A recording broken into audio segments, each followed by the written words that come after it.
President Ross, we are live.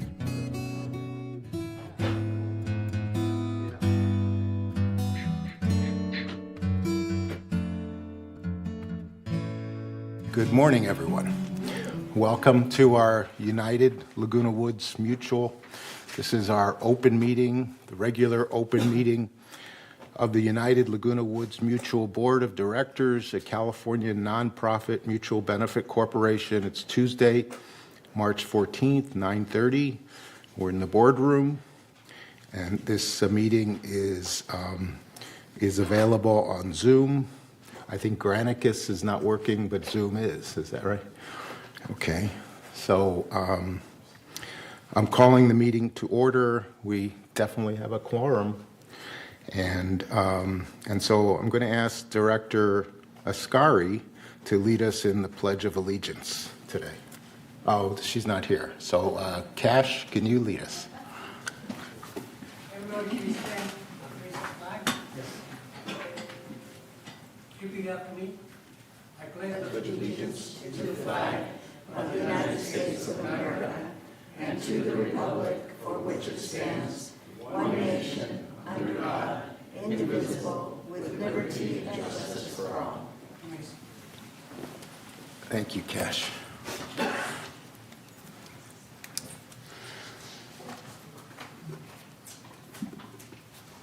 Okay, next order of business is acknowledge the media. Do we have media today? We're on TV, I know that, but no, oh, we do have media. Okay. First item is the approval of the agenda. Is there a motion to approve today's agenda or have any changes to it? So moved. So moved to approve. Is there a second to approve? Okay, Maggie, thank you. Okay, next item 5 is approval of the meeting minutes from February 14th, February 23rd, February 24th. Is there any changes or adjustments to those meetings anyone would like to make? Yes. Allison. Thanks, President Ross. On February 14th, page 3 of 10, I would ask that the item be amended under 8, and open forum items 8.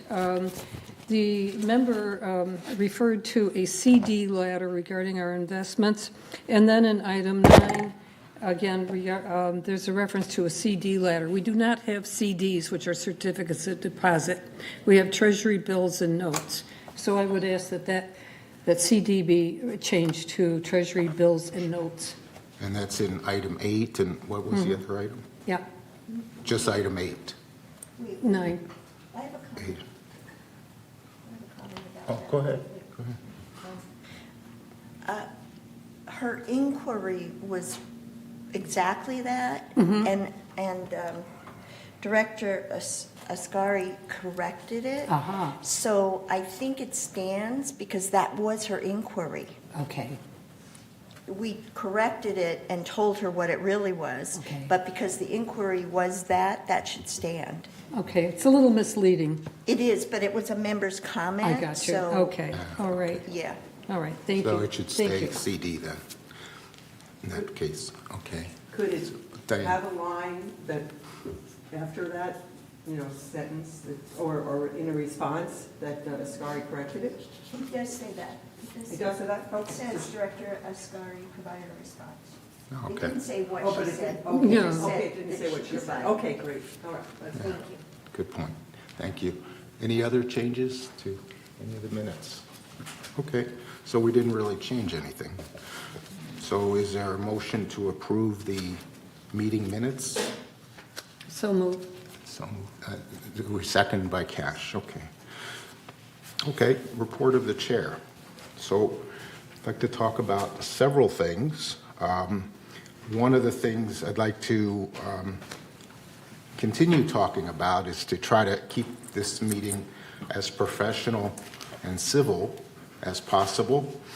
And just remind everyone that we're going to try our best to not interrupt each other, no debates, no yelling, screaming, or any profanity or anything like that. And just keep it very civil and professional. And also, I wanted to introduce our new director, Sue Quam, and welcome her to our board. She was just elected yesterday to the United Board. She replaces Reza, who resigned several months ago. And so we're happy to have you here, Sue, and we welcome you to our board and look forward to a lot of good things. And then also, I wanted to recognize Allison Bach just was elected to our second VP position. She is a member of our board currently, and she was just elected to take Reza's place, who was second vice president. So now, Allison, congratulations on your new position. And I wanted to remind everyone also that the budget process starts in earnest next week. There will be all board meetings on March 20th and 23rd from 9:30 to, I believe it's noon.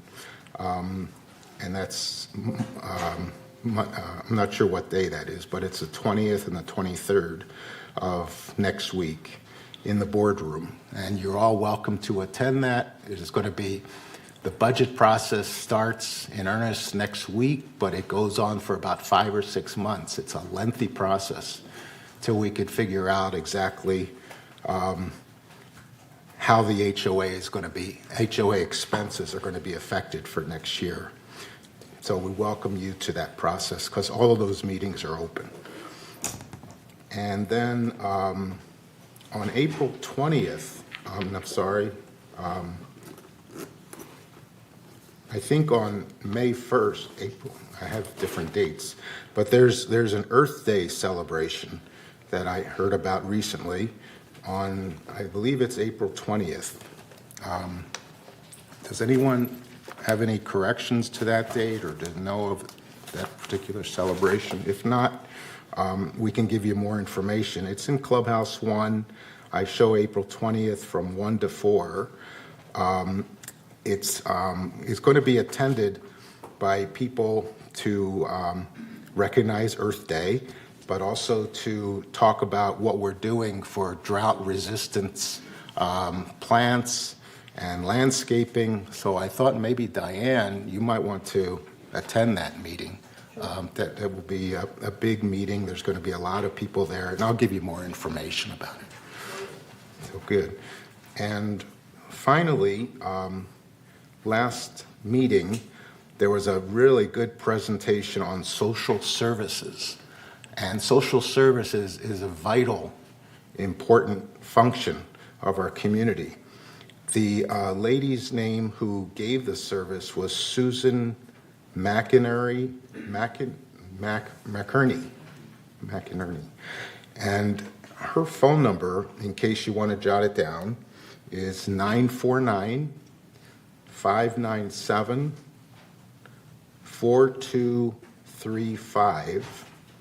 And there was a really good presentation that I'd like if people would like to email the member services or general manager's office, you can send them that presentation. Should it be members? What email should they use? It is generalmanager@vmsinc.org.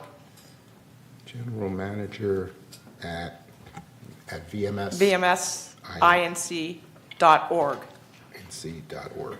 We'll be happy to send it. Okay, very good. Thank you. Okay, with that, I'm going to open it up to open forum. And just remind everyone, well, I'm going to read this. At this time, members may only address the board of directors regarding items not on the agenda and within the jurisdiction of this board of directors. The board reserves the right to limit the total amount of time allotted for the open forum to 30 minutes. A member may speak only once during the forum. Speakers may not give their time to other people. no audio or video recording by attendees, and no rude or threatening comments. Members can attend the meeting by joining the Zoom link or call this number 669-900-6833 or email to have your message read during the open forum. So this open forum, I just wanted to remind everyone that the members can speak about anything not on the agenda, and it's up to our board to decide which one of you that we'll try and respond to. We may not be able to respond to everyone, but we'll try our best to do that as much as possible. So with that, let's open it up to who would like to speak. Our first speaker is Ms. Elizabeth Romano.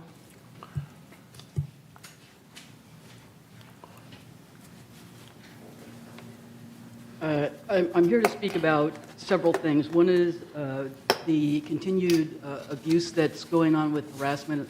There was a policy that you all put together, and it was supposed to have, I responded and I gave you the answers that you wanted, and you were supposed to respond to me. That hasn't happened yet.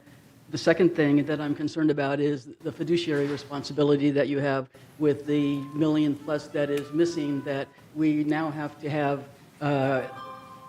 It impacts the ability for us to sell our houses. And I would recommend that you take the financial fiduciary responsibility and bring in a fiduciary accountant and track that money. You can find that, okay? That's not impossible. And this is another $1 million that now puts us in having not the same reserves that we need to have, so that we're like the big banks that are failing, that we can't get loans on our property, we can't get an FHA loan.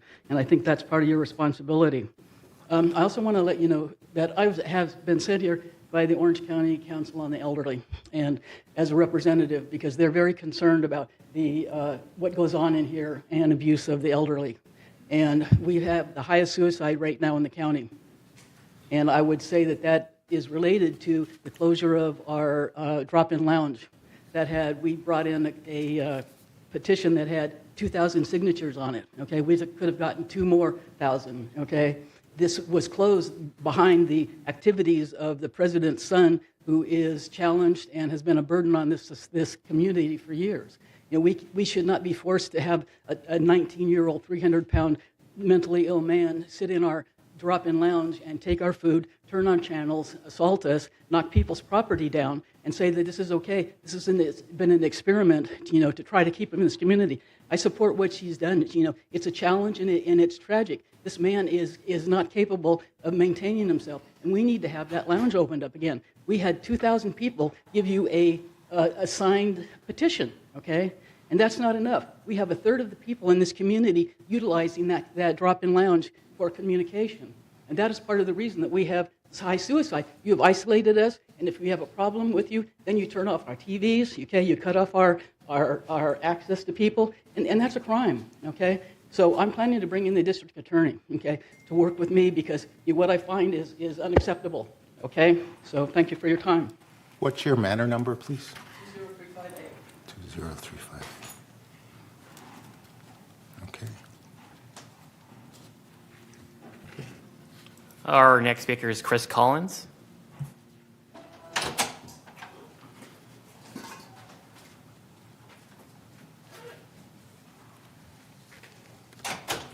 Good morning, Chris Collins, 3306Q, and I'm here to give you an update on some of the work that the foundation does on behalf of village residents who are experiencing temporary financial distress. Do you know what to do? Do you know what to do if you receive a high electric bill due to the cold winter exceeding your budget and available funds? If your funds are limited and you only have food to last a week? If you're fall prone but can't afford the rent of an emergency response device but fear for your safety? If your spouse is experiencing increased forgetfulness or dementia but you can't afford a caregiver? Or if you're in the donut hole and your doctor prescribes a very expensive medicine? If you're released from the hospital and need caregiver services but you can't afford it? Or maybe you need Meals on Wheels?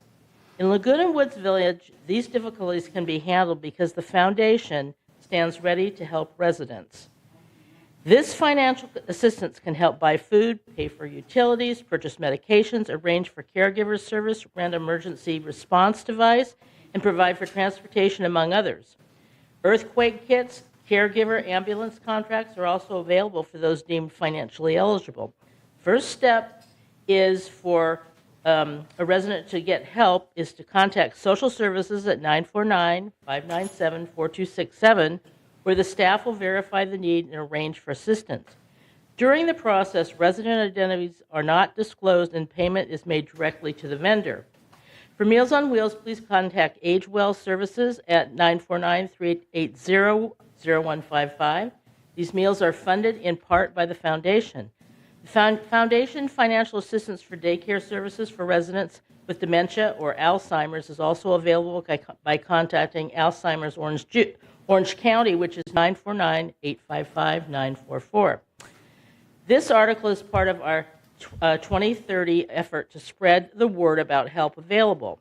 If you'd like a foundation representative to speak to your group, if you have a way we can reach more people with this information, please contact the foundation at 949-268-2246 or the foundation at comline.com. So for more information about the foundation, please go to our website at thefoundationoflagunawoodsvillage.org.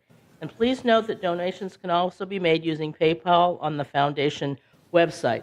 And as it came up last week after Susan spoke here, the foundation is the fundraising entity that's local here in Laguna Woods, and it only benefits people that are residents. So thank you very much. Chris, can you repeat the contact information again? For Susan, Your phone number and your email address?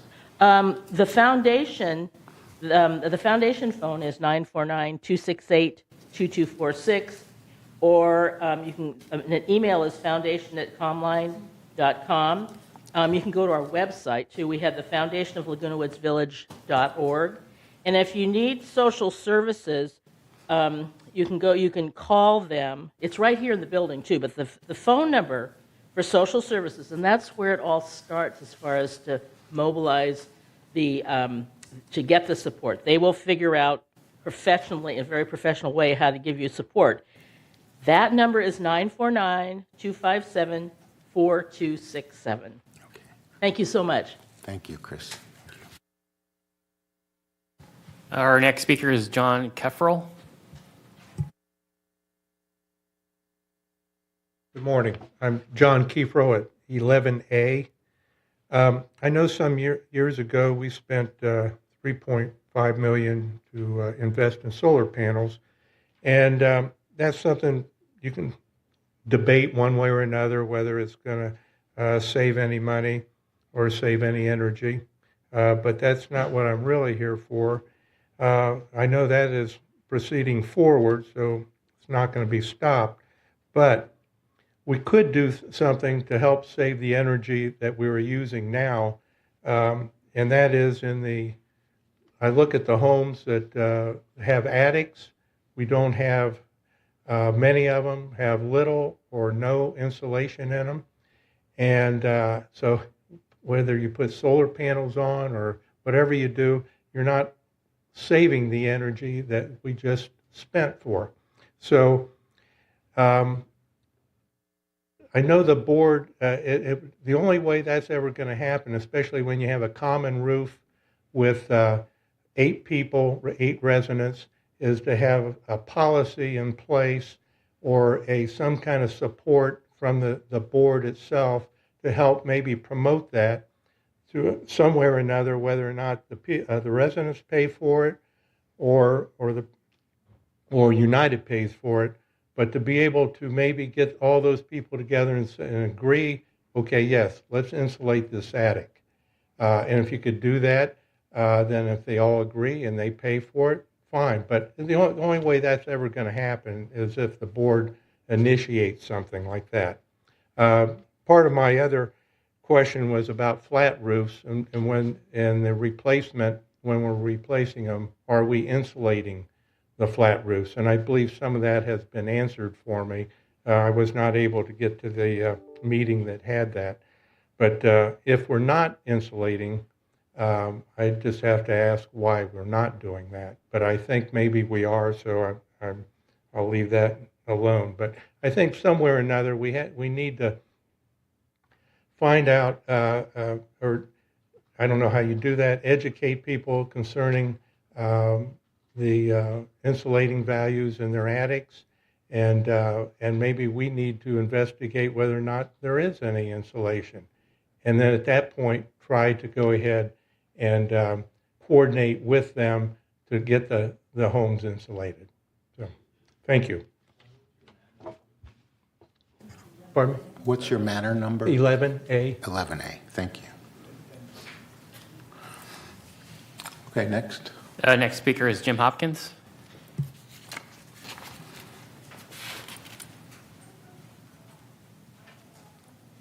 Good morning. I think most of you know me. I'm the GRF treasurer. A few months ago, the United Board decided to sell its entire investment portfolio at a realized loss of approximately $1 million, and then pressured GRF to do the same with its portfolio. The United portfolio was at its lowest value since inception. Subsequent to that sale and through January 2023, the portfolio would have recovered about $500,000 of that market loss in just 3 months. I believe the sale and thus real cash loss was made because the board, led by the treasurer and the president, did not understand nor seek to understand the detailed content of the portfolio, nor the controversial accounting rule that requires monthly market valuation of certain assets. First, the portfolio was comprised of 4 or 5 funds, consisting mostly of U.S. Treasury bonds, with varying 1 to 5 year maturity at 1% and 2% yields. Since the current yields are 4.5% or 5%, in order to sell the 1% and 2% bonds, the seller must offer them at a discount. Hence, the market value of the funds was depressed on paper, even though the actual investment risk was small. Generally, one does not sell bonds at a discount unless they have to liquidate or believe there is a better long-term investment. Think of this as selling your home at its lowest possible value while knowing that when mortgage rates recover, home values also recover. The board sold at a $1 million cash loss to the reserve fund when it can least afford it, according to page 20 of the 2023 Business Plan Green Book. That $1 million loss is real and will take about 2 years to recover at the current rates. Had United just waited 3 months until January and strategically and selectively sold each fund based on maturity profile and yield, as GRF is doing, instead of the fire selling its portfolio, the reserve would have been about $500,000 better off today. It will take a year or so to accumulate the $500,000 at current rates, and the cash opportunity loss can never be recovered. Bond fund value and yields always trail interest rates because the bonds within the fund have to mature before newer bonds are purchased at current yields. In case of rapid rate changes, the wise investor will wait for the optimal position for each fund before moving to a different investment vehicle. This will optimize yield of each fund within the portfolio.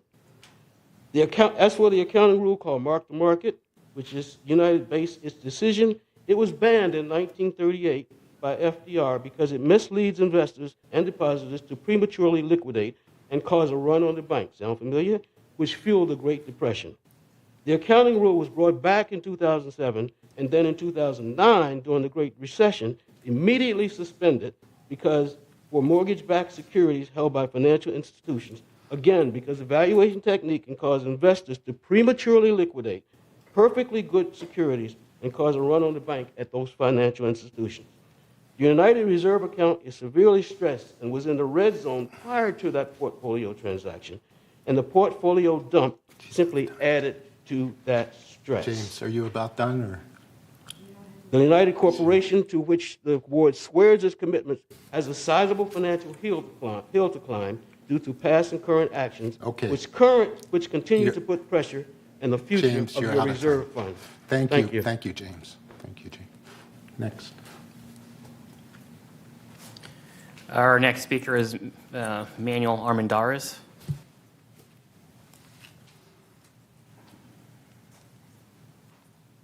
Good morning, directors and members in attendance. I've got 3 items that I want to bring to the attention of the board and VMS. One has to do with trash bins. Another one is landscaping services. And the third one is refunds of property taxes under Prop 60 and 90. First one is trash bins. I observed a meeting before where this was brought up, and the response was that all you had to do was contact CR&R and they would replace them, which I have done in January. It is now March. I was told originally they would be replaced in 2 weeks. It hasn't happened. I have now found out that I've got 18 people or manners ahead of me, and the oldest one goes all the way back to October.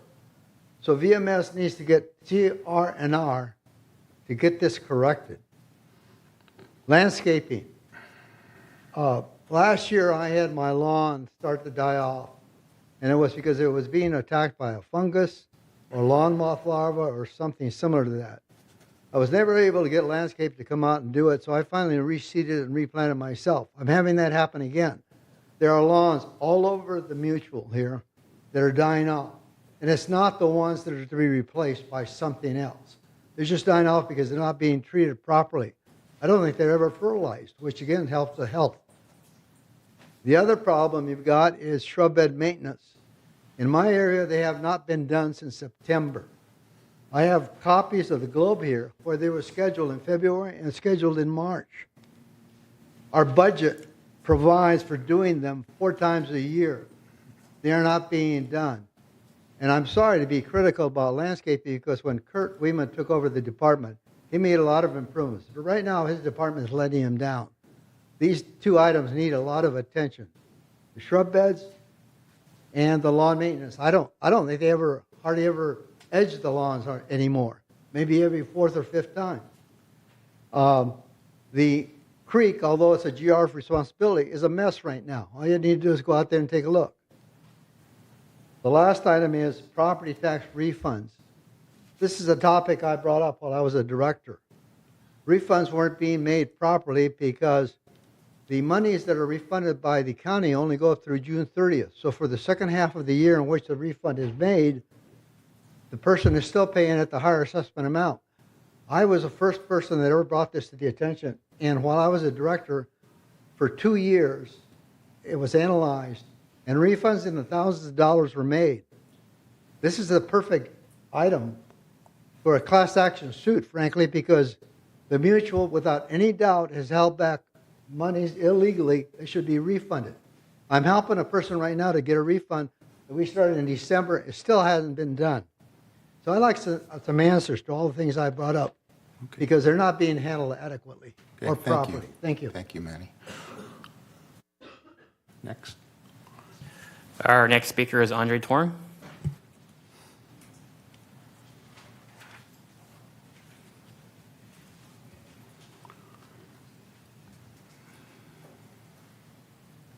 Andre Torn, Mandarin 118B. I want to apologize to United Board for my outburst during last month's board meeting. I made a mistake not following your rule. I apologize for that. I hope the board will accept my apology. I will not elaborate on what caused the outburst, but I hope the board remembers the reason and provide me the response too. Please don't ignore members' comment. Thank you. Thank you, Andre. Our final speaker is Soonjun Zhang.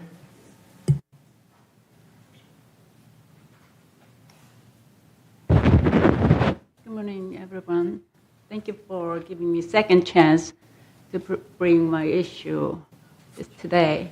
The first time when I met the United board member on February 22nd, most of them, I think, already know my issue. Briefly, I'm going to say the history, why it happened and when it happened. Hannah, you're on the agenda. I think it's what item is it? Oh, because last time I didn't fill out the speaker card, so I just made it incorrect portion or I just can't find which number it is. Yes, she's in the agenda. 13B. It's 13B. 13B. Correct. So you'll be coming back on 13B. So, next, is there anyone else? No more member comments. Okay, so responses to open forum speakers. Any response? Diane, please. Two responses. One is to Manny. Two responses. One is to Manny, and I know the landscape is looking at different issues that are causing some problems to the lawn. And one thing that was reported at our meeting last time is there is an invasive worm, that is killing the soil. And they're called leaping worms, And so I don't know if that's all over or if it's just some places, but there's a problem. And also the beetle, the Japanese beetle, I think they call it, is another problem. They're in the soil. Generations, a few generations of them, so that's a problem. And then, just cutting back on the water. So, this is something we have to get through and learn how to fix the problems. The shrub beds, I would say anybody who's having a problem with their shrub beds should put in a ticket. And you have a ticket in? I brought all these things up. Nothing's happened. Okay, we're not going to debate. Okay. And the lawn maintenance. Right now we have a rainy time, and probably things are, I know the water hasn't been on because of the rain. So we'll have to see when we get through this. But come to the landscape committee meeting, and we'll talk about it there. I had planned to go to the last one, but you changed the date and the time at the last minute. There was a conflict with another meeting, so we are going to be here. I think it's on the... I will be there. Good, thank you. And Change it, unless you change it. no, we're not going to change it this month. We have another conflict in April, but we'll see what happens. So anyway, the other go ahead. comment I Sorry, have, sorry. could I have one more comment? Please. Yeah, I just wanted to answer Elizabeth. I was looking up that suicide rate, and I know in 2019 they said there was a high rate, and some of it was due to the grain population, but I don't really think that's happening in Laguna Woods. So it's not to my knowledge that we... Look in the newspaper, you'll see we have 33 deaths on suicides. So this is not okay. And it's Okay, we're not going to debate. It is debating. We're just answering your points now. Okay. And then also on the sale of the bonds and taking that loss, and it does impact our reserves, and that is something to be concerned about. But that's not what's preventing us from getting loans. I think the main thing that prevents us is that Fannie Mae won't do them, and they won't do them for us, and they won't do them for a lot of other HOAs, condos, because it's impossible to get 100% insurance, especially since they made us revalue our properties. It's impossible. We can't do it, and they won't insure us. So they won't lend us the money. They won't buy the loans. And that's even any third-party lenders. If they plan on selling loans to Fannie Mae, it can't be in here. Thank you. Just to add one point to what Diane said about landscaping. At the last landscaping meeting, Kurt had said that he's reached the accomplishment of going out to all the residents 4 times this year. Now, that's what he said in his meeting, and that's what he proposed that he did accomplish. And this is a big success for him that he announced that. And so he is accomplishing what he said he did. I just wanted to add that point. Any other Siobhan. Okay, thank you. Yes, I would like to respond to Jim Hopkins regarding to what he mentioned. First of all, we should say that based on civil code, the first priority for any investment, especially for HOA, is safety. Second is liquidity, and third is yield. What he explained is emphasis on what is the yield. What is the safety? Number one. Number one is we protect the principle of what we have. And this was failed in 2019 when Sageview put all of this in the bond fund, which is the highest risk for any HOA community to put result there. Continuing I don't know what is the reason. Continuing get advice from Sageview. If an engineer built your house and the house collapsed, are you going and get again from that engineer some advice or not? They did wrong things to put it in the bond funds from the first place. United, yes, I agree that take loss, but can you exactly tell me is 1.5 that is coming to the audit for the loss in GRF or not? The loss is lost. GRF lost too, and they don't want it. They keep saying it is paper loss. In audit, which is at the end of this year, that loss will count on the audit, and everybody can see it. So the loss is lost. What you are GRF doing is reinvesting whatever money is left over on the bond fund again. And that's the reality you wanted to accept or not accept. So based on first safety, no matter what, the yield should be treasury bill that in that case save the principal forever and not happen again. And that's what I wanted to respond to him. Thank you so much.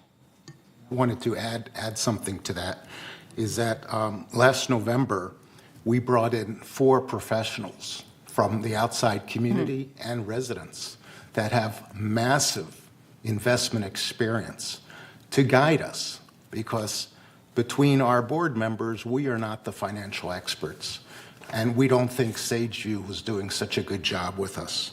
So we brought in those investment experts. They gave us their advice. We listened to it, we voted for it, and we went ahead with it.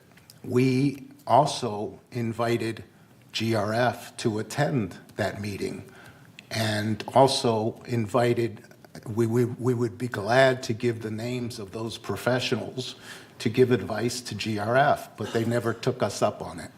So we listened to professional advisors, and we came up with our decision, which we move forward with. And we will recover within 2 to 2.5 years our complete loss. And that's what I wanted to say. Any other comments? Siobhan, please. Thank you. I had 2 things, please. First, I wanted to address the suicide rate and to assure you that the Social Services Division monitors this very closely, and our suicide rate is no higher than the demographic elsewhere in this area. And secondly, Steve Hormuth would like to come to the podium and speak very briefly, if that is all right, President Ross. Thank you very much. Just to address the comment made by Mr. Armendariz with regards to the refunds. So there was a change that was made a couple of years ago with regards to the 6-month event that he was referring to, giving property tax refunds. That was corrected and is no longer an issue. There is a current refund that we're working with a resident. So she did submit it in December. We've met with her at least once. We've been in contact. And in fact, I met with her, actually I spoke with her yesterday. So, and committed to having it done by this week. So one of the challenges is it's been, Mr. Armendariz came through and did an analysis of the refund, and what we're finding is that the refund that we originally proposed was correct. So it's sitting on my desk. It was reviewed by our controller. It's now sitting with me to make certain that the calculation was done correctly. And again, it'll be addressed by the end of the week. So thank you.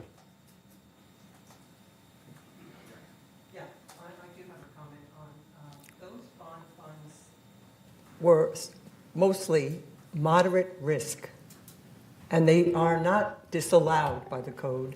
They are moderate risk. And so the other thing is, on that ad hoc committee, there were amateur investors on that committee. Amateurs. So if you're saying that they were professional and knew what they were doing, I don't think so. Thank you. What is that? 35 years experience. Thank you. This is to Elizabeth Romano. I understand your concern about the drop-in lounge. I know it's been a problem for years. This is not the forum, however. There were, at the time you spoke, 3 GRF directors in the room. It would be a CAC issue about the drop-in lounge. CAC means what, please? Community Activities Committee. But I will tell you that the Community Activities Director in charge was sitting 2 rows behind you. So I think maybe she got your message. Thank you. Okay, thank you. Yeah, a couple comments. First, I know Chris Collins has left the room, but I just want to say I appreciate all that Social Services does and what Laguna Woods, the foundation, does. I think they do a great job, and it needs to be recognized as much as possible. The other thing is John spoke about roofs and that a little bit, and I informed him how we had a great town hall meeting not too long ago, and I'm going to put him in touch with Mr. Scott, was it, from Lettner Roofing, to talk to him about any concerns in that. So hopefully that'll be a good way. But I just encourage people in the town halls when they're available, if you come to them, because they've been very good and well attended. The other thing I have to say is I appreciate Andre and your apology. It takes a lot to stand up in front of a group and say that, so I do appreciate it, and thank you very much.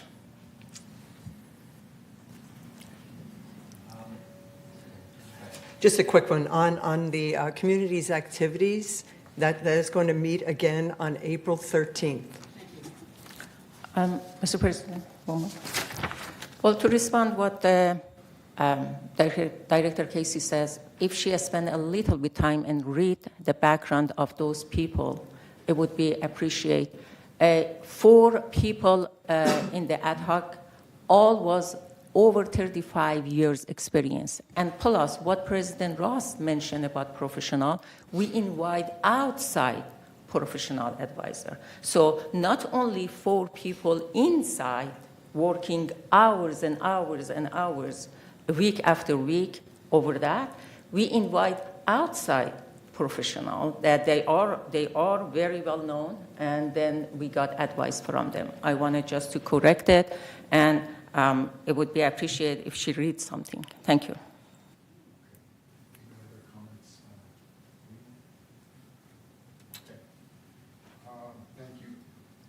Thank you.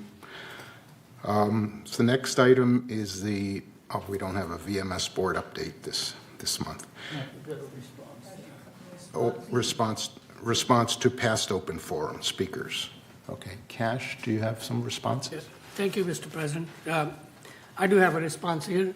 Joe Fitzcamp, 405D, he thanked the board members for their services and hard work. He informed the board he is available to offer his expertise whenever needed. And the statement has been received. Next one is Harold Middens, 421B. He was asking the board to do something about services that residents should be receiving. He is voicing out his opinion that dues are high and services are low. He mentioned the following services not being done. 1, cleaning the refrigerator, 2, mulching, and 3, roof cleaning. The response, the outcome is residents are responsible for cleaning their own appliances, including the back of their refrigerators. Landscape maintenance, other than mowing, is performed 4 times each year, and schedule is posted on our website. Roof cleaning is determined on a case-by-case basis. Gutter cleaning occurs once a year. Next one was Maxine McIntosh, 68C. She thanked the board for practicing good oversight. She suggested that it would be a great idea to produce a booklet or a pamphlet that outlines the services with contact information that can be handy for residents. Suggestion is received and being looked at. Next one was Terry Paulette, 890P, and she is asking about the CD status, if we are fully vested, and what is the average interest rate. Director Ascari answered that we are fully vested and the average interest rate is around 4%. We do not discuss anything that pertains to legal issues in an open session. He was also asking about the surplus. The surplus issue was already answered by Finance Director Steve Vermouth last month. And that's the response I have. Thank you.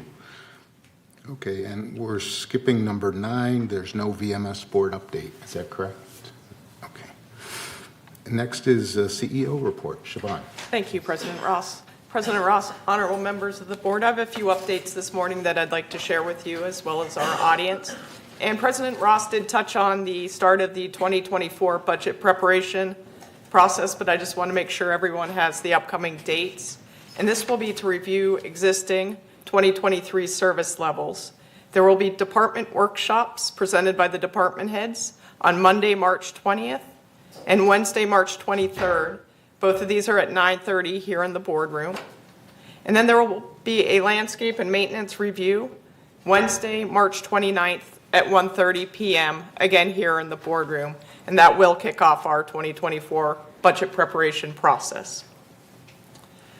I also want to share the results of the fall 2022 waste evaluation that is conducted by the city and the contracted waste hauler, CR&R. And this is pursuant to the Organics Law, which is Senate Bill 1383.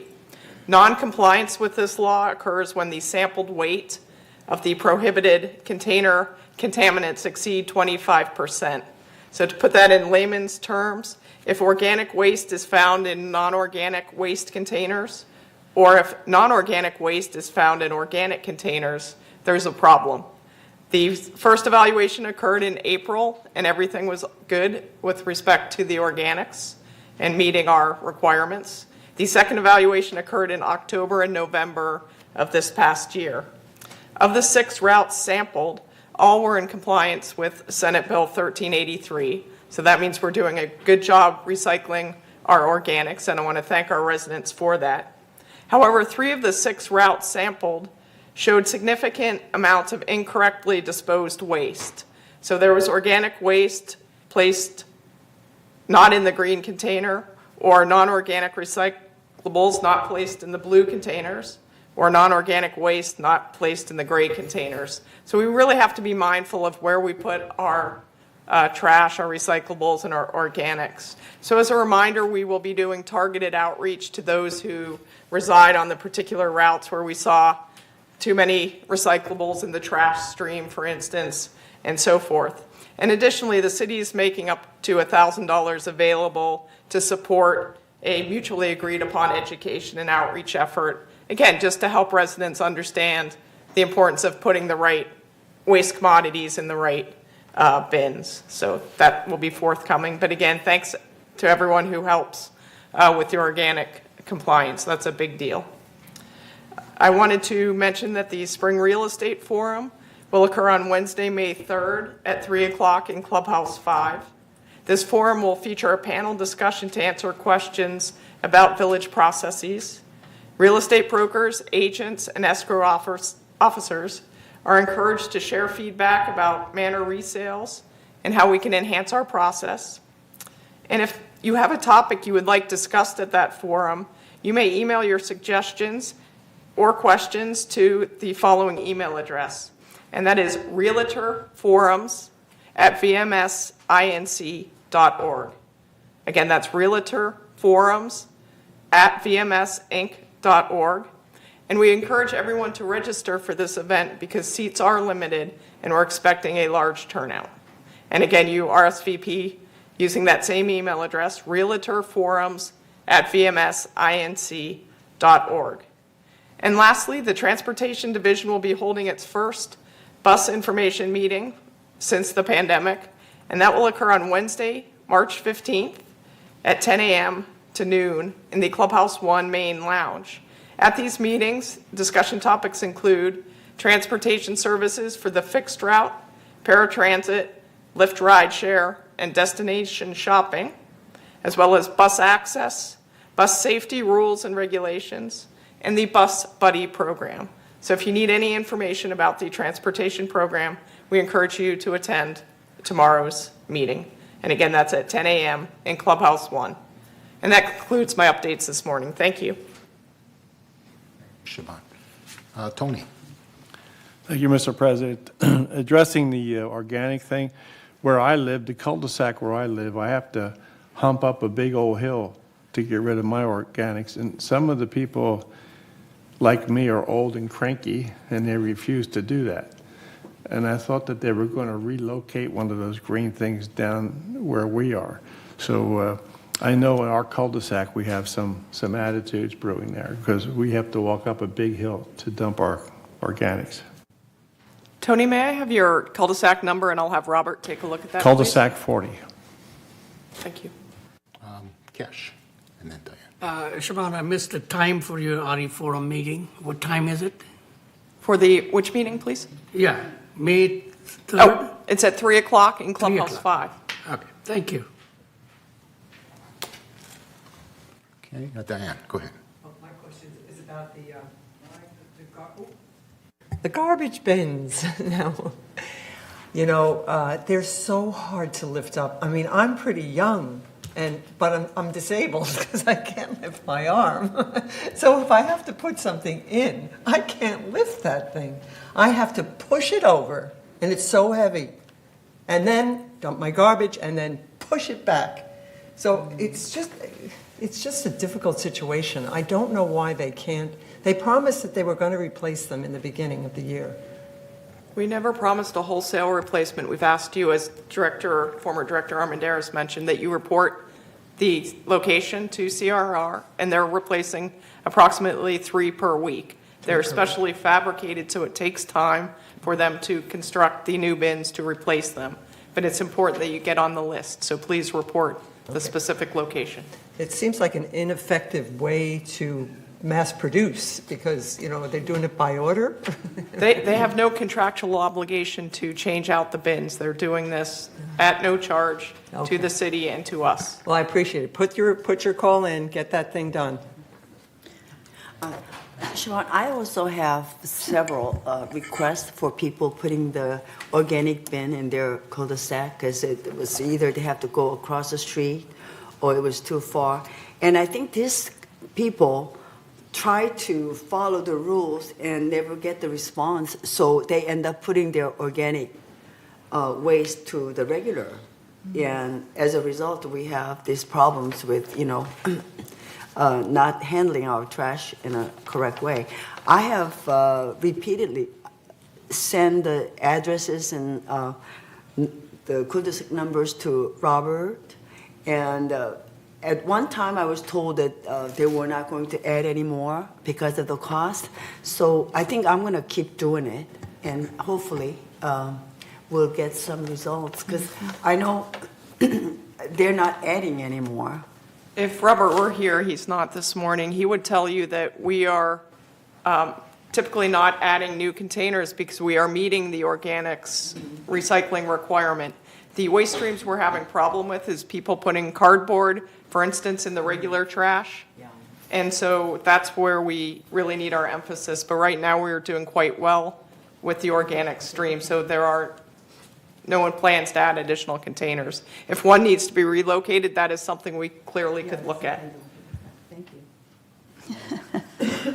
I hate to go on with this, but we couldn't lift our bin tops, and they came by and put handles at the top of them, and so now we can lift them.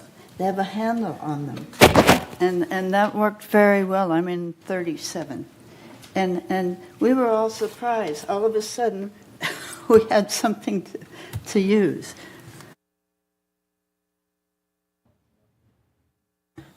Thank you. Siobhan, as I heard what you say, if I heard correctly, the problem is maybe lack of information and communication with the residents, and they don't know sometimes. In my cul-de-sac, every time I go, I'm very famous there to tell them how to do it. Fortunately, they are not putting any gardening things on that one, but it's after at least 5 times standing there until people come and I tell them not to do it. My recommendation, again, is the best way is just bombardment with the information. E-blast, everybody these days, they are eating. Is one every week event comes is okay. Another, it came to my mind, especially if there is a fund, make a one day in the summer an event, some refreshment, and then bring it, like literally demonstrate it, and people have fun with the residents. Just an idea. Maybe that would be helpful. And we have been having solid waste tables, if you will, at community events. They were at the Bazaar a couple of weeks ago. They will be at Earth Day coming up. So they are doing that personal one-on-one connection. We do regularly e-blast. There was a huge feature in the recent Breeze. We've been on TV6, but we will continue our efforts. Yes. Thank you. Thank you. And Siobhan, when is the transportation meeting? It's Clubhouse 1. When did you say that was tomorrow? It is tomorrow morning And what time is it? at 10 a.m. to noon. 10 to noon. And again, that's the first one the division is holding since the pandemic. We used to hold them about every other month. So we're excited to start that up again. Good, thank you.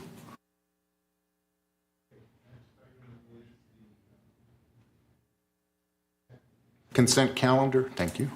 Consent calendar, all matters listed under the consent calendar are recommended for action by committees and will be enacted by the board by one motion. In the event that an item is removed from the consent calendar by members of the board, such items shall be the subject of further discussion and action by the board. So any motion to approve or remove any of these agenda items? Make a motion to approve as all. Okay, Azar made a motion to approve. Is it seconded? Cash? Seconded. Okay, so consent calendars. I have a question. Okay, sure, Diane. So what does it mean when you say the finance committee has no report? Does that mean that it's not ratified? Yes, it is ratified. It says, read it. I told you, please read. Last sentence. Such review is hereby ratified. That is the subleasing and transfer of trust. Number A. Last sentence on number A. Number A, okay. All right, so then just the other thing is just the... Is ratified by two, yes, is ratified. Okay, so so consent calendar is approved. Next item is unfinished business, item 12. And first item is update committee assignments. So I have a proposal to make. Now we have a new director, and my proposal, which might save us some time here, is on the United committees to make the following changes. The first item is governing documents, which has Maggie, Diane, and Azar. Azar will take herself off that committee and replace with Sue Kwam on governing documents. And then on landscaping, United Landscaping Committee, Diane, Anthony, and me are on that committee. I'm going to remove myself from that committee and replace myself with Sue Kwam on landscaping. And then on GRF committees, if we go to that. I don't see it. Oh, okay. Yeah, I noticed it's not in the handout. Yeah, we didn't have one this month because we didn't have any changes. Okay. So that's why it wasn't in the agenda packet. Okay, But we can so- definitely add that Oh, if we you can want. change it. We can change it. We can Yeah, just say. so I'd like to tell you about the two changes that I'd like to propose on GRF, even though you don't have copies of them. One is broadband, which currently has Diane and Allison. I wanted to take off Diane and replace her with Sue Kwam. And the other one is IT, and that is Diane and Mary. Mary, I'd like to remove her and replace her with Sue Quam. And this is all if it's okay with them. Sue has expressed an interest in all 4 of these committees. And so I'm asking for your approval, Diane, Mary, myself, and Azar, for allowing us to give Sue the chance to work on these committees. So, Diane. Now, I've been on this ad hoc committee for broadband since its inception, and I have been a very valuable player in this. So I really want to stay on it, and you could even consult with the broadband committee, because Siobhan, just raise your hand, I don't know.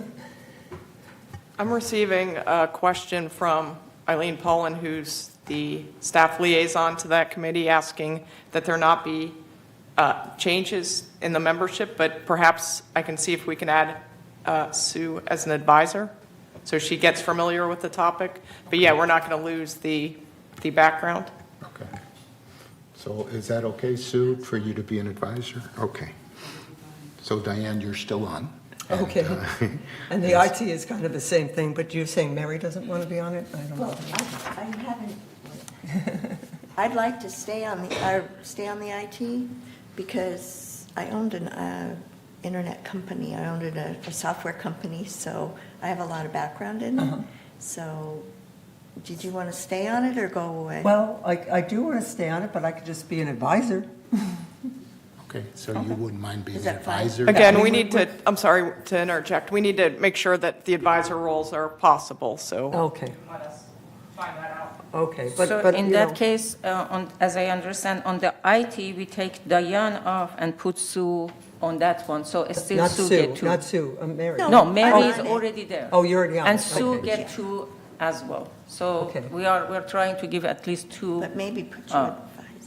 Because I have been on it since the beginning. I mean, we don't really say very much, but we do listen. And we do- Because Sue and- has a great background in IT. And my background is I install software. So, I install yeah, accounting so software. everybody I do has it background. right now, property management. So we're not Right now. replacing you, we're just saying Mary will change with Sue on IT. And Mary, if you wanted to be an advisor of IT, we can do that? Or- We well, need to she check the wants to be on rules. it. She I wants just to be- need to find out the process for doing that. I don't want to Okay, you're commit gonna take prematurely. Diane off. That's okay, just take me off. I'm Are you sure? Okay, Tom. Okay. I make the motion, we make the 2 changes on the United boards. The governing documents review committee, we replace Azar with Sue Quam, and on the landscape committee, we replace Lenny Ross with Sue Quam. And we hold off on any decisions on GRF at this time. No, you don't need to hold off because it's just accepted right now. You need, It's So that's just do the it, and then Mary said it's do it, and I she just was second last that month. motion. yeah, but second. I second that Okay, motion. second.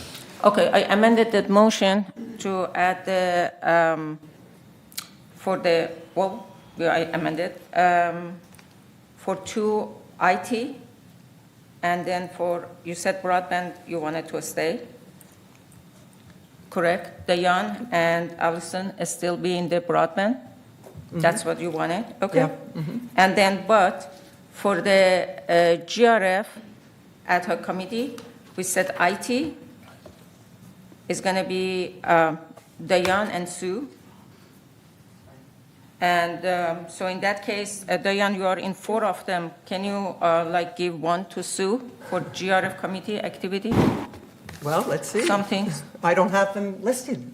It's in front of you. It's in the I'll page. take- GRF? Okay. And it's in Point of here. information, do Why we not? have a motion on the floor or not? Or Yeah. are we Yes, amending the motion? I am amending the What's going motion. on?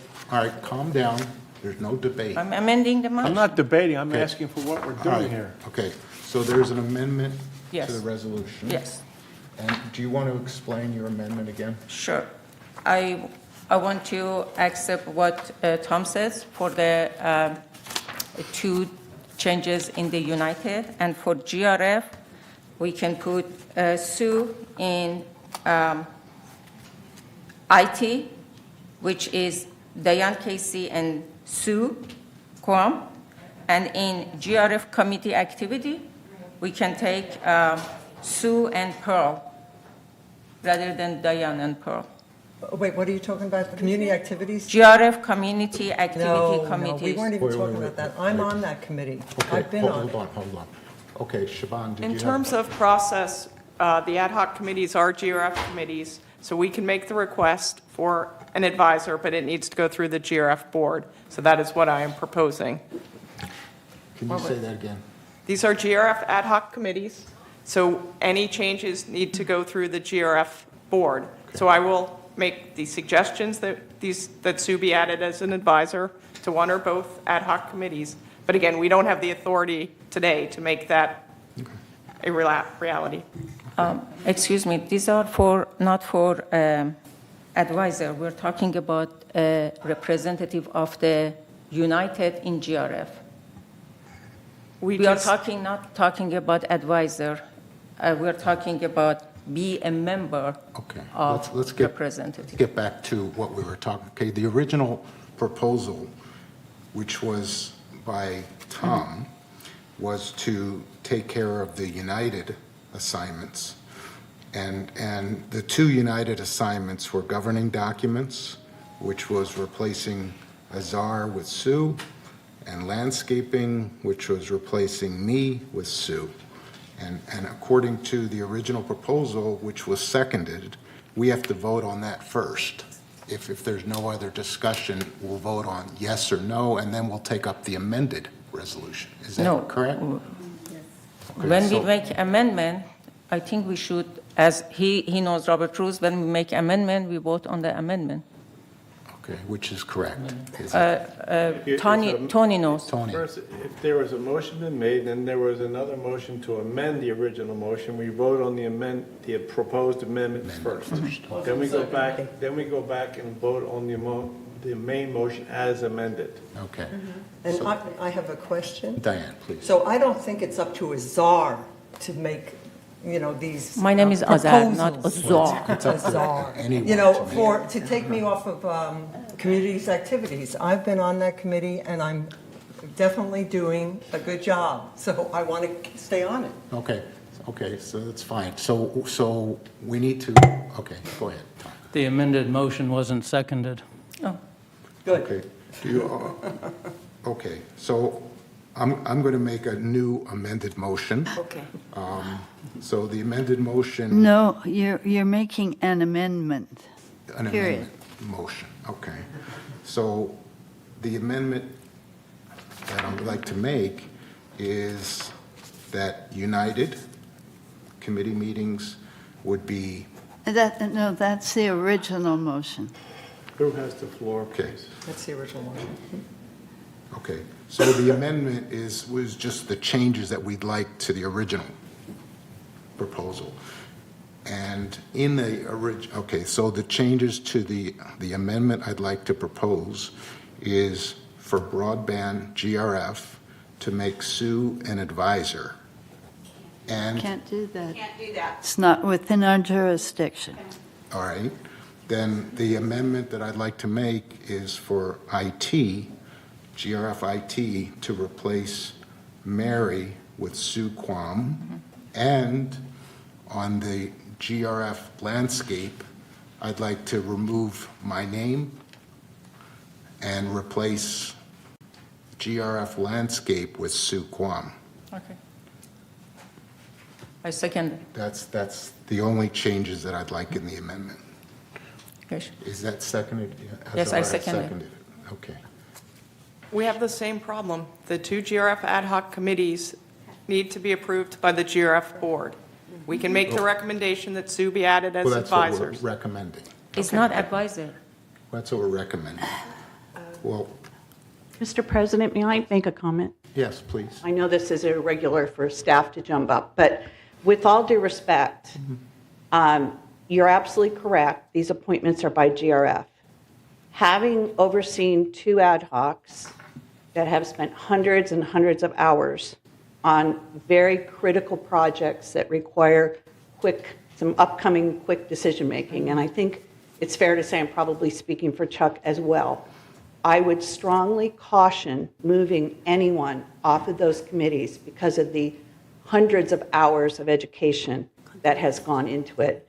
We've already had an example on our broadband ad hoc of this happening.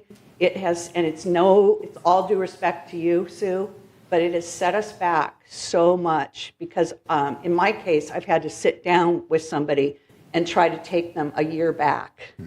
And it's really difficult. So I'm just saying, and I'm sorry, I'm very nervous because I know this is out of order, but look at the staff time and the volunteer time that you're pulling off of these committees before you do that. That's just my insider scoop on that. The other thing is, Shimon is absolutely correct, and I know this because I've spent a great deal of time with the JRF president on this. Any advisor has to come.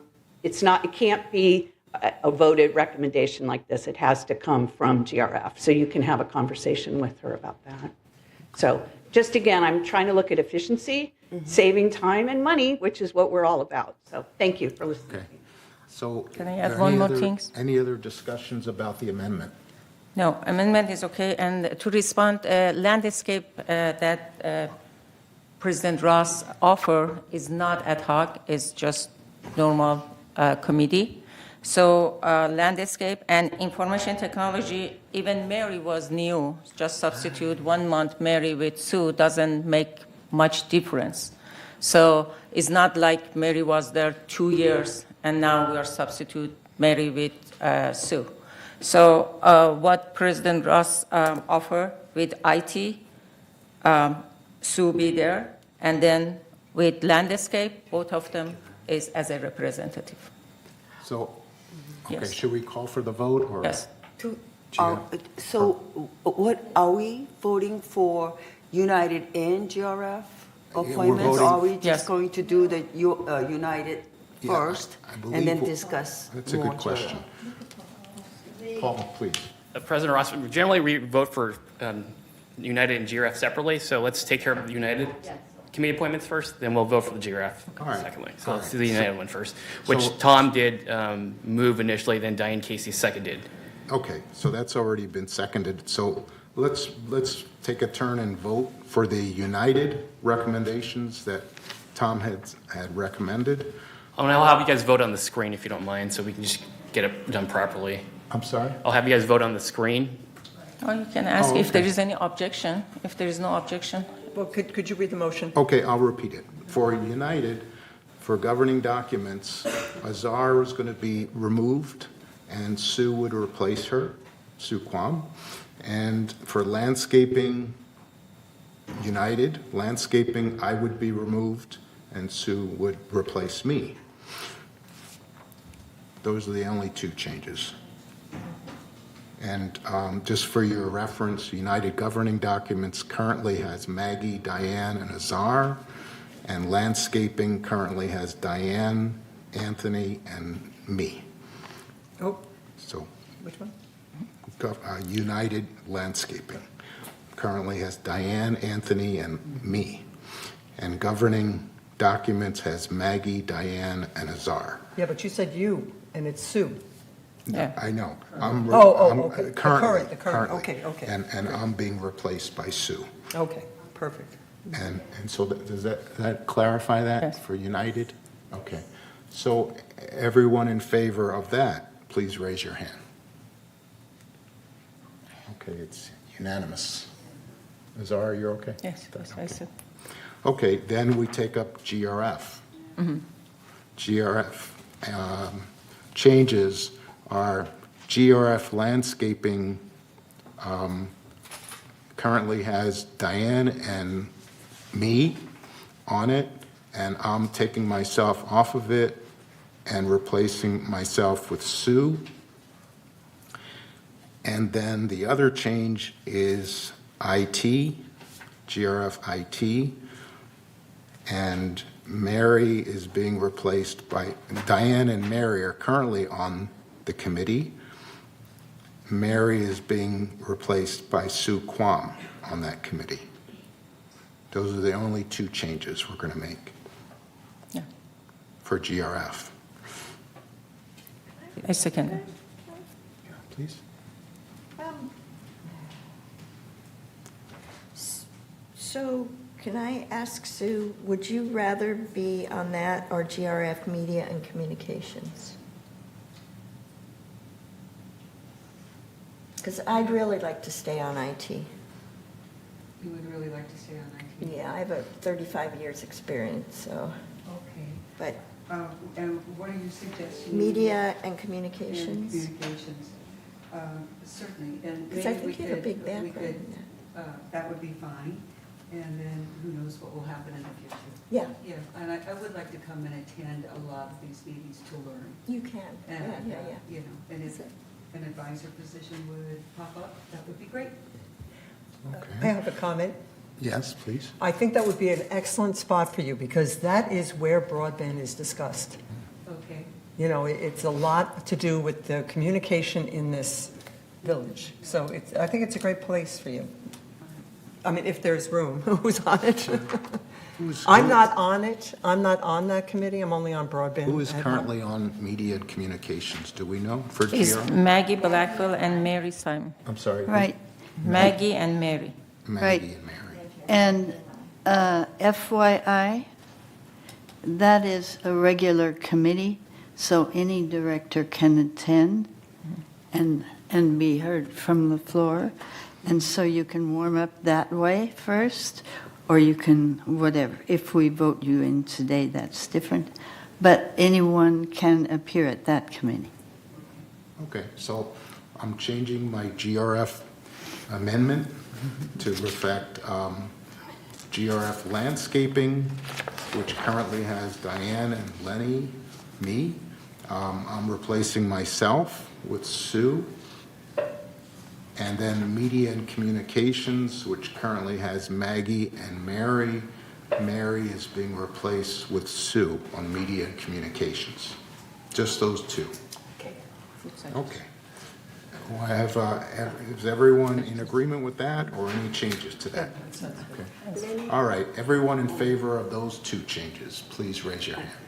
Okay, very good. He has a question. No, I just have a comment, because I think as much as possible when we make these changes, as we did, that we should take the recommendation of the staff and take that into consideration, because sometimes we don't know what's going on.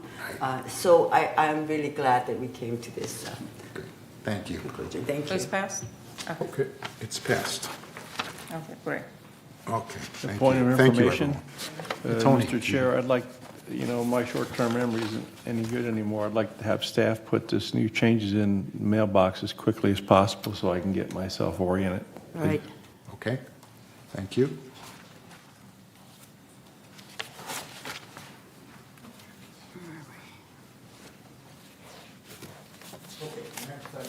Next item is 12B.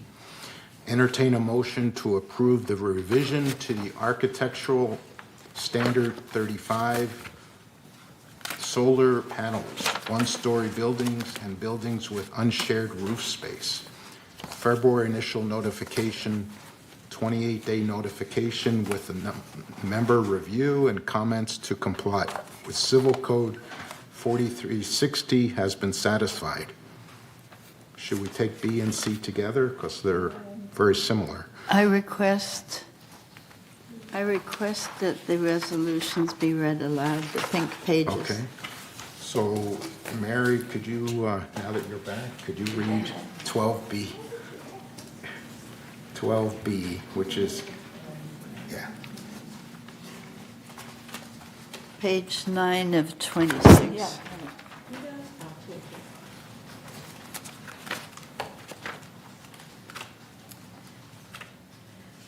Revised Resolution 01-23-XX, Alteration Standard Section 35, Solar Panels, one-story buildings and buildings. Whereas the Board of Directors of the United Laguna Woods Mutual Board recognizes the need to amend standards and create new standards as necessary, and whereas the Board recognizes the need to revise Standard 35, solar panels, one-story buildings, now therefore be it resolved, March 14, 2023, that the Board hereby adopts Standard 35, solar panels, one-story buildings as attached to the official meeting minutes, and Resolve further that Resolution 01-08-61, adopted April 8, 2008, is hereby superseded in its entirety and no longer in effect. And resolved further, the mutual consent processing fee for solar panel installation is to be calculated based on 4.7 hours charged at the current bill rates and is to be applied at the time an application is approved.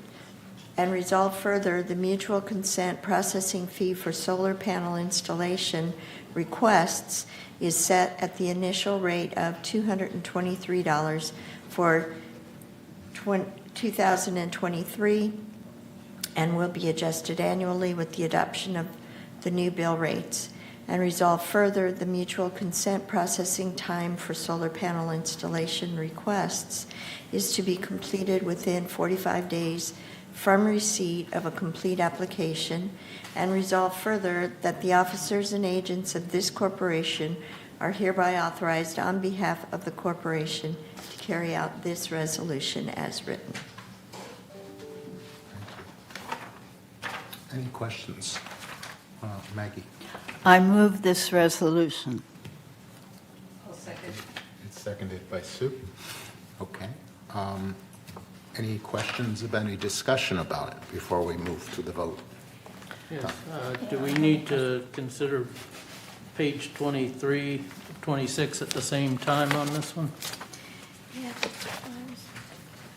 Which is, what is 23 of 26? It's the resolution for the solar application processing fee, and it's all in 13, or all in 12B here. It's on the pink page also. It's third from the bottom. So should that be read as well? Well, the resolution says, and the new alteration fee schedule will be adopted. Yes. So it's all, I think it's already covered. Right. And it also talks about the attachment. Right. And I have a comment about that. Yeah, please, Diane. So on that fee, I think they were just taking out the permit charge that the city charges, from our fee. So that's a separate fee that they pay with the city, from what I remember. Is that not true? Wait. No.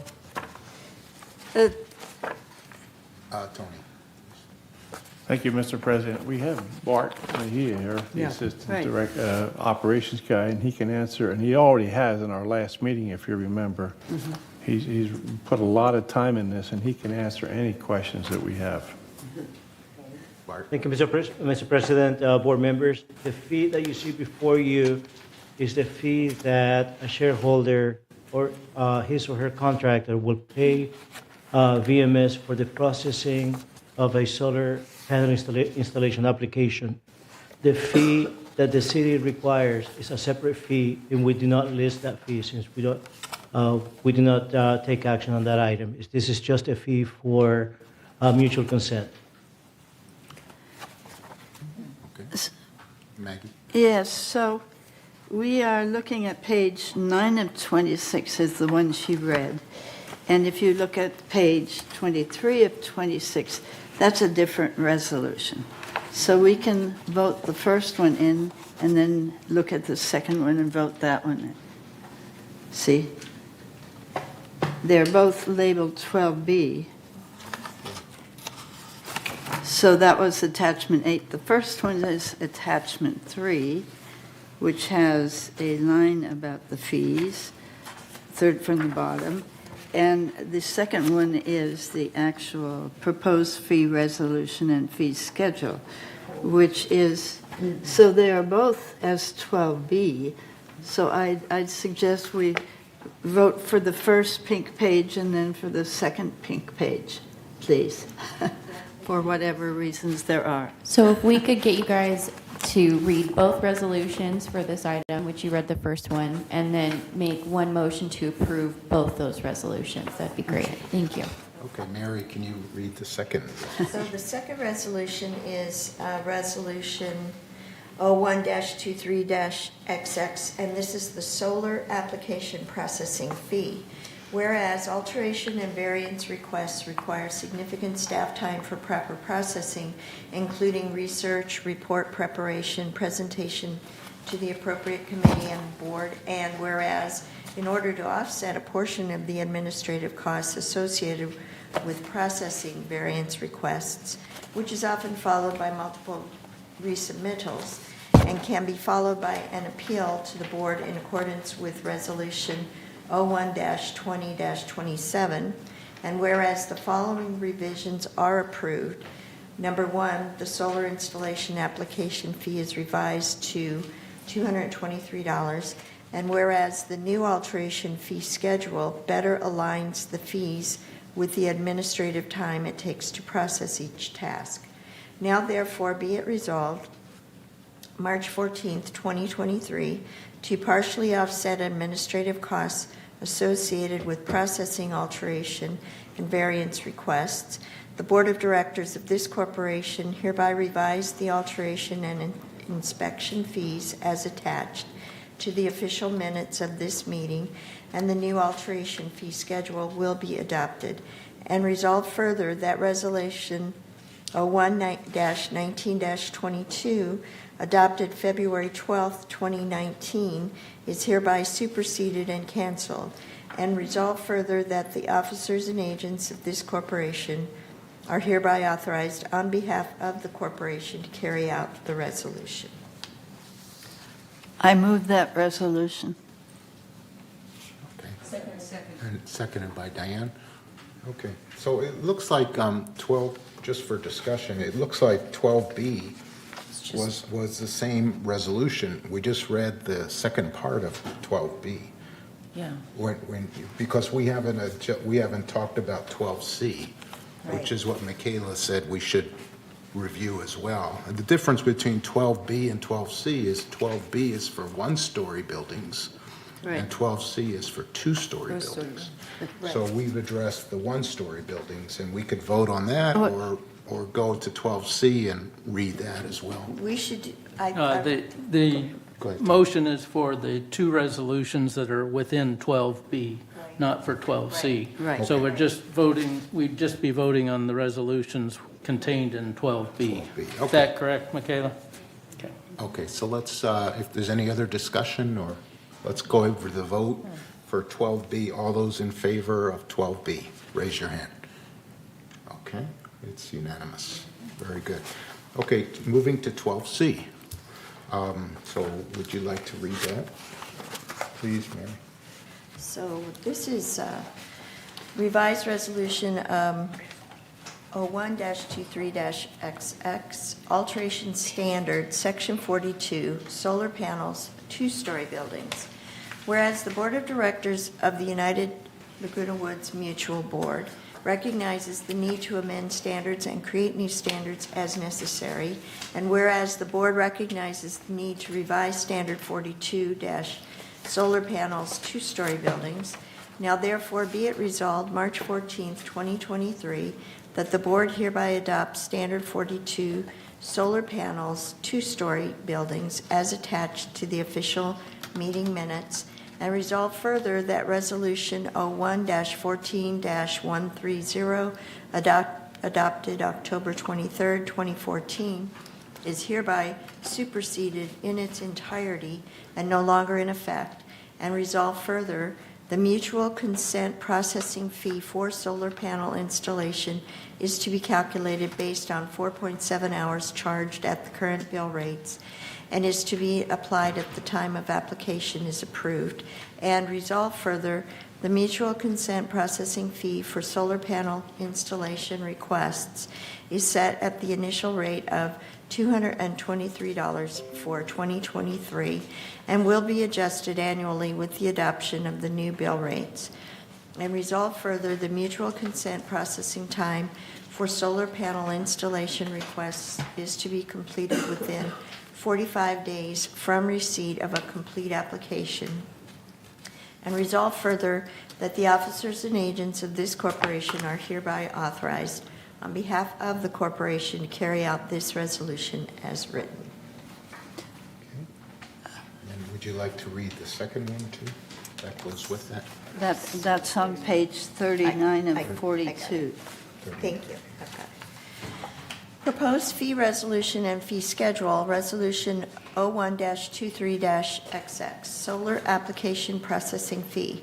Whereas alteration and variance requests require significant staff time for proper processing, including research, report preparation, presentation to the appropriate committee and board, and whereas in order to offset a portion of the administrative costs associated with processing variance requests, which is often followed by multiple resubmittals and can be followed by an appeal to the board in accordance with Resolution 01-20-27, and whereas the following revisions are approved. 1. The solar installation application fee is revised to $223, and whereas the new alteration fee schedule better aligns the fees with the administrative time it takes to process each task. Now therefore be it resolved March 14th, 2023, to partially offset administrative costs associated with processing alteration and variance requests, the Board of Directors of this corporation hereby revised the alteration and inspection fees as attached to the official minutes of this meeting, and the new alteration fee schedule will be adopted. And resolve further that Resolution 01-19-22, adopted February 12, 2019, is hereby superseded and canceled. And resolve further that the officers and agents of this corporation are hereby authorized on behalf of the corporation to carry out the resolution. Is there a motion to accept? I move to approve this resolution. Okay. Seconded by Allison. Any discussion before the vote? Oh, Paul. I do apologize, President Ross. Dick Rader actually had a comment previously, and I was trying to get your attention. So let me have him speak, if you don't mind. Sure. Go ahead, Dick.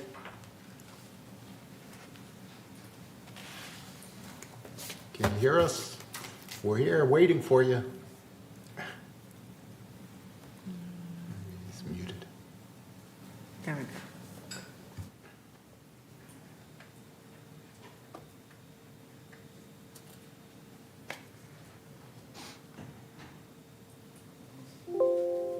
All right. Anthony has a question. Yeah, Anthony. Thank you, Mr. President. I'd like to ask Mr. Mejia how I would answer one of my resident friends lives on the bottom floor, and the diagram that Mr. Mejia gave us last time, where he sectioned off roofs on the second story, and each resident or manor has a section on the roof. What happens if, in the case where a resident has a skylight in his section of the roof, how will we answer that individual? Because then he would be impeded by having solar, right? Because he's had a skylight. Director Liberatore, and that is a great question. And one of the sections of the standard addresses that specific situation, and that is what we state, that it is on a first come, first serve. If within the space that is allocated for that individual shareholder, there are already improvements, it could be a vent, it could be a skylight, they will have to work around that obstruction and place solar panels in the remaining area. Well, thank you for that. I appreciate that. Thank you. Can I ask a question? Could you please let us know how often we're changing the roof? Because if somebody put it, and then United Mutual wants to change the roof, that they have to take all of those off. Isn't correct? That is correct. To re-roof a roof, it will require that any of the solar panels that are installed be removed at the applicant's or shareholder's expense and reinstalled. The frequency of replacing those roofs, as you know, they carry a 30-year warranty. So once a new roof is installed, that is going to be there for the next 30 years. And the only thing that we have to protect is the new roof that has been installed to prevent any leaks, and that is covered by the standard as well. So the lifetime is 30 years. It will last between 30 and 50 years, depending on the type of roof or the type of flat roofs. It carries a 30-year warranty. 30. Thank you. Okay. Any other discussion? Oh, Dick, are you back, Dick? Dick Rader? No. Okay. Dan? So I was just wondering, what is the Seville considered? A two-story or one-story? Well, it's over itself, so there's no under There's manor. no- Right, so every person has their half Yeah. of the roof? Okay. Can we go to vote? It's all mapped out? Oh, good. For each model? Okay. I'm sorry, were you asking for the Well, ones- it's just, she said it's mapped out for each model, but my model is a Seville. I would like to do it, and so, and there's no alterations up there. But, so, B and C have one half of that roof that they share? You know? So It's on a slope, and I don't even know if it gets direct, good sunlight, I'd have to check. So if it is a single story and there is one roof and both of you share the same roof and there are 2 units, then you get one half of that available area. It's kind of a two-story, but But it has 2 floors. Each unit has 2 floors. So this is one unit with the second story and roof up here. This is the other unit with the second story and roof up here. Okay. So each one has its own roof. Each manor has its own roof. So, own section of the roof. So it's just like a regular fourplex. And for that style, then the previous standard would apply. Previous standard would apply? Previous standard? Yes. Oh. So I just have, it really doesn't matter in that when the permit is applied, then the configuration will be looked at. Oh, good. Yeah. That is correct.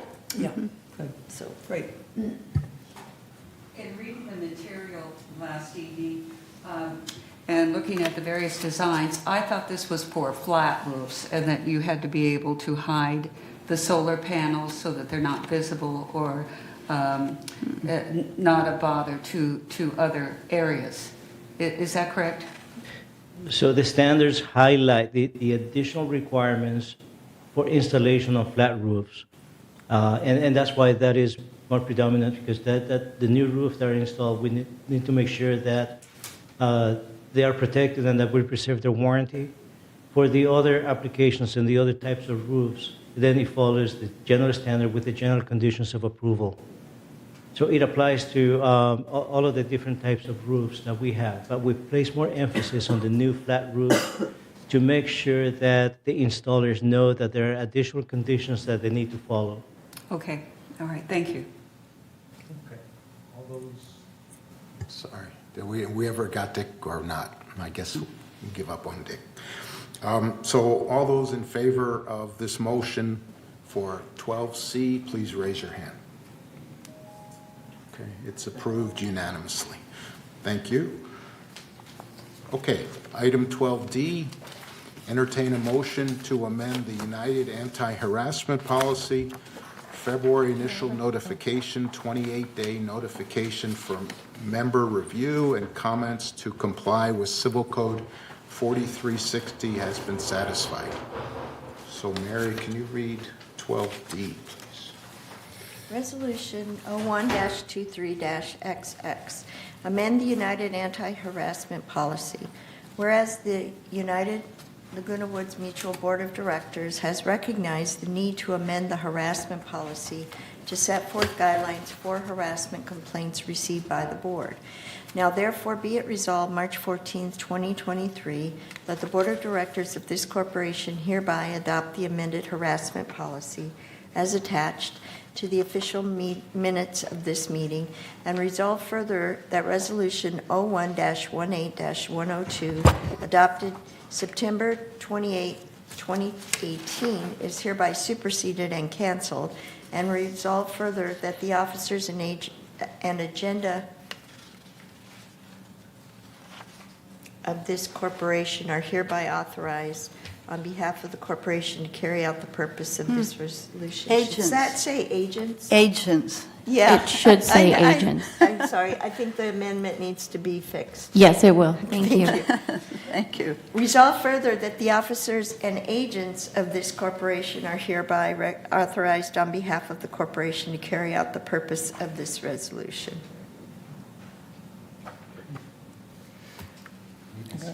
I move to pass this resolution. So first we have to make him. I second. Second, okay. And there needs to be amendment to change the No, that's a wording. word that. Does he's that gonna- need an amendment to change No, the it's wording? just typo. Azar, when you make your motion, you can say, I approve to, Thank you. yeah, correct. Okay.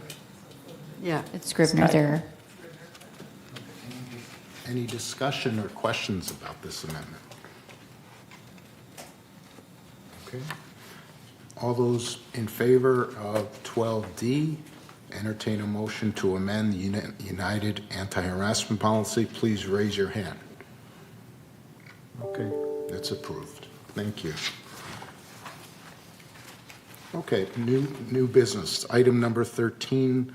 I noticed that the February town hall is in here, and Azar, you moderated it.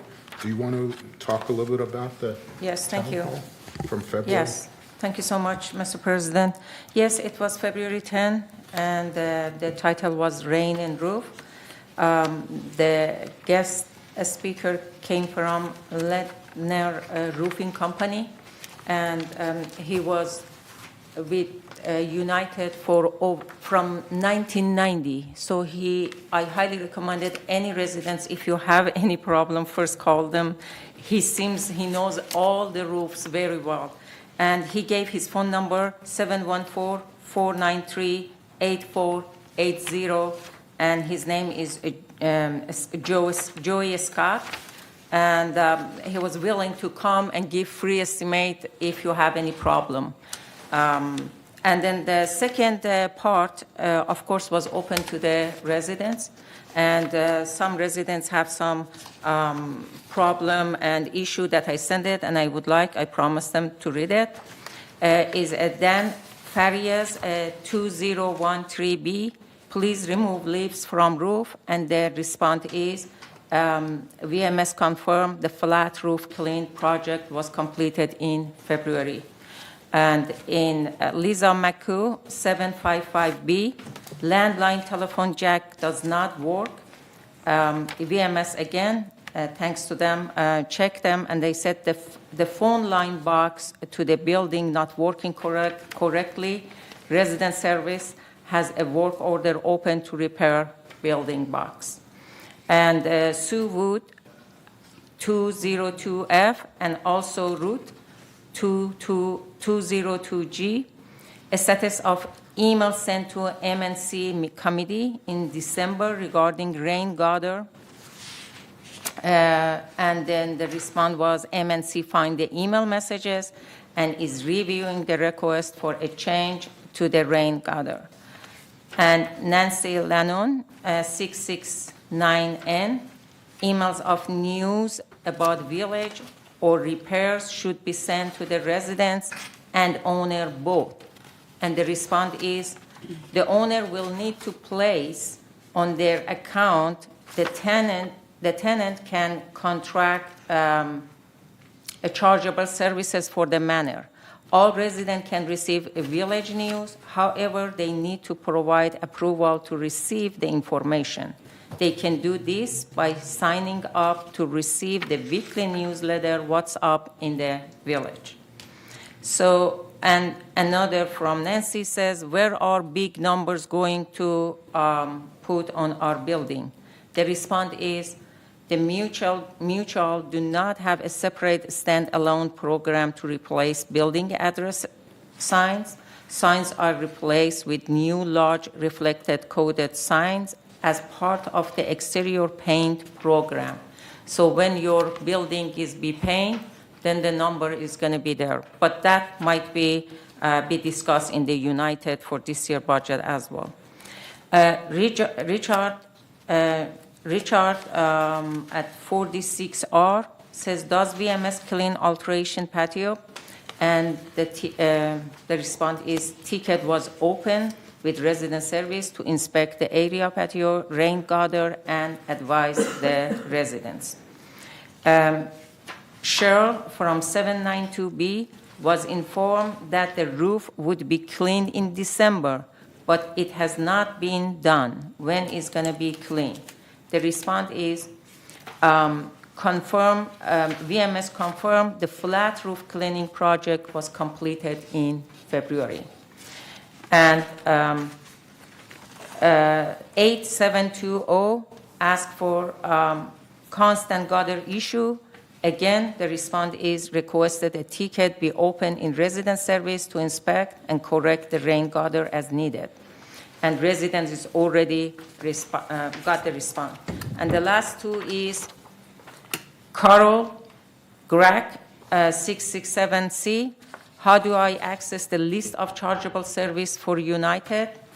United provides non-emergency maintenance chargeable service. The list is located on the website by selecting go to the document, then click on United Laguna Woods Mutual. Under operating rules, you will find the charges. And the last one, 290, gutter cleaning status. Again, the response is requested a ticket be open in resident service in inspect and correct the rain gutter. I deeply appreciate what VMS did and put effort and put result to all of this complaint. So that was my summary of the town hall. Okay. Thank you. Maggie, would you like to do a report on the March meeting? I'll give a preliminary report because we have not gotten all the questions answered yet. It was held on the 10th. It was very well attended. We had 60. They were very interested and very attentive. Tom Tuning, Diane Casey, Pearl Lee, and Maggie Blackwell were the directors. I introduced Sophia Sakamoto of Sakamoto and Ruelas and explained that United neither endorses nor recommends any firm helping with the town hall today. There are trust and financial advisors speaking several days a week also on TV6 available for these services. United does not endorse any firm. Ms. Sakamoto gave a presentation directly from the articles printed on the United website. Information for estate agents and heirs, and she went through all the questions on the document on the website, transfer and estate frequently asked questions. And she answered individual questions and additional questions and gave further explanation. It was very interactive. Members also received a third document, addendum to occupancy agreement, trustee membership. We will have a further report when we have the question and answers analyzed. Thank you so much. Okay, thank you. Okay, as far as future town halls, Yes, would can I you offer like to something? talk about them? Some things that I noticed, and I received many emails regarding to my town hall, then later, is residents are confused what covered by mutual, what not covered by mutual. They think it's covered, and then the whole program and problem comes later when they realize it's not covered. So I think we need one section and then a good presentation of what is covered and what is not covered. And that is a lots of problem for the residents. So I would be happy to do a presentation with getting help from staff what is, and then put that one. It's covered by any subject or? No, covers what mutual can cover. Yes, repairs, of course, repairs, yes, because it's very confusing for them. They think, actually one of them is right now here, we are going to have a big problem that you can see, because they think it's covered and then VMS says it's not covered. But if we give a guideline to them and what is. So in that case, I can go by that one. Of course, guideline should be grabbed from the VMS. Let's see, I don't know who had their hands up first, so I'll go with Maggie first. Okay, that is covered in the governing documents, so we will help you with that because that does need to be fully discussed. It's never really understood. It is quite complex because the alterations are complex. And so when you're talking about replacement and not replacement, it basically is individual according to your escrow package. And when they come out and look, they can see if it is a united item or not. So it is quite complex. So we do need, I would agree that we need a town hall on that at some point, maybe very soon, because it is quite complex. I do new resident orientations and spend at least half hour a night on it. Thank you. Okay, Diane and then Tony. Diane. Well, this is a subject that we can't have staff come in and say. Right. So the board members would have to know it inside out.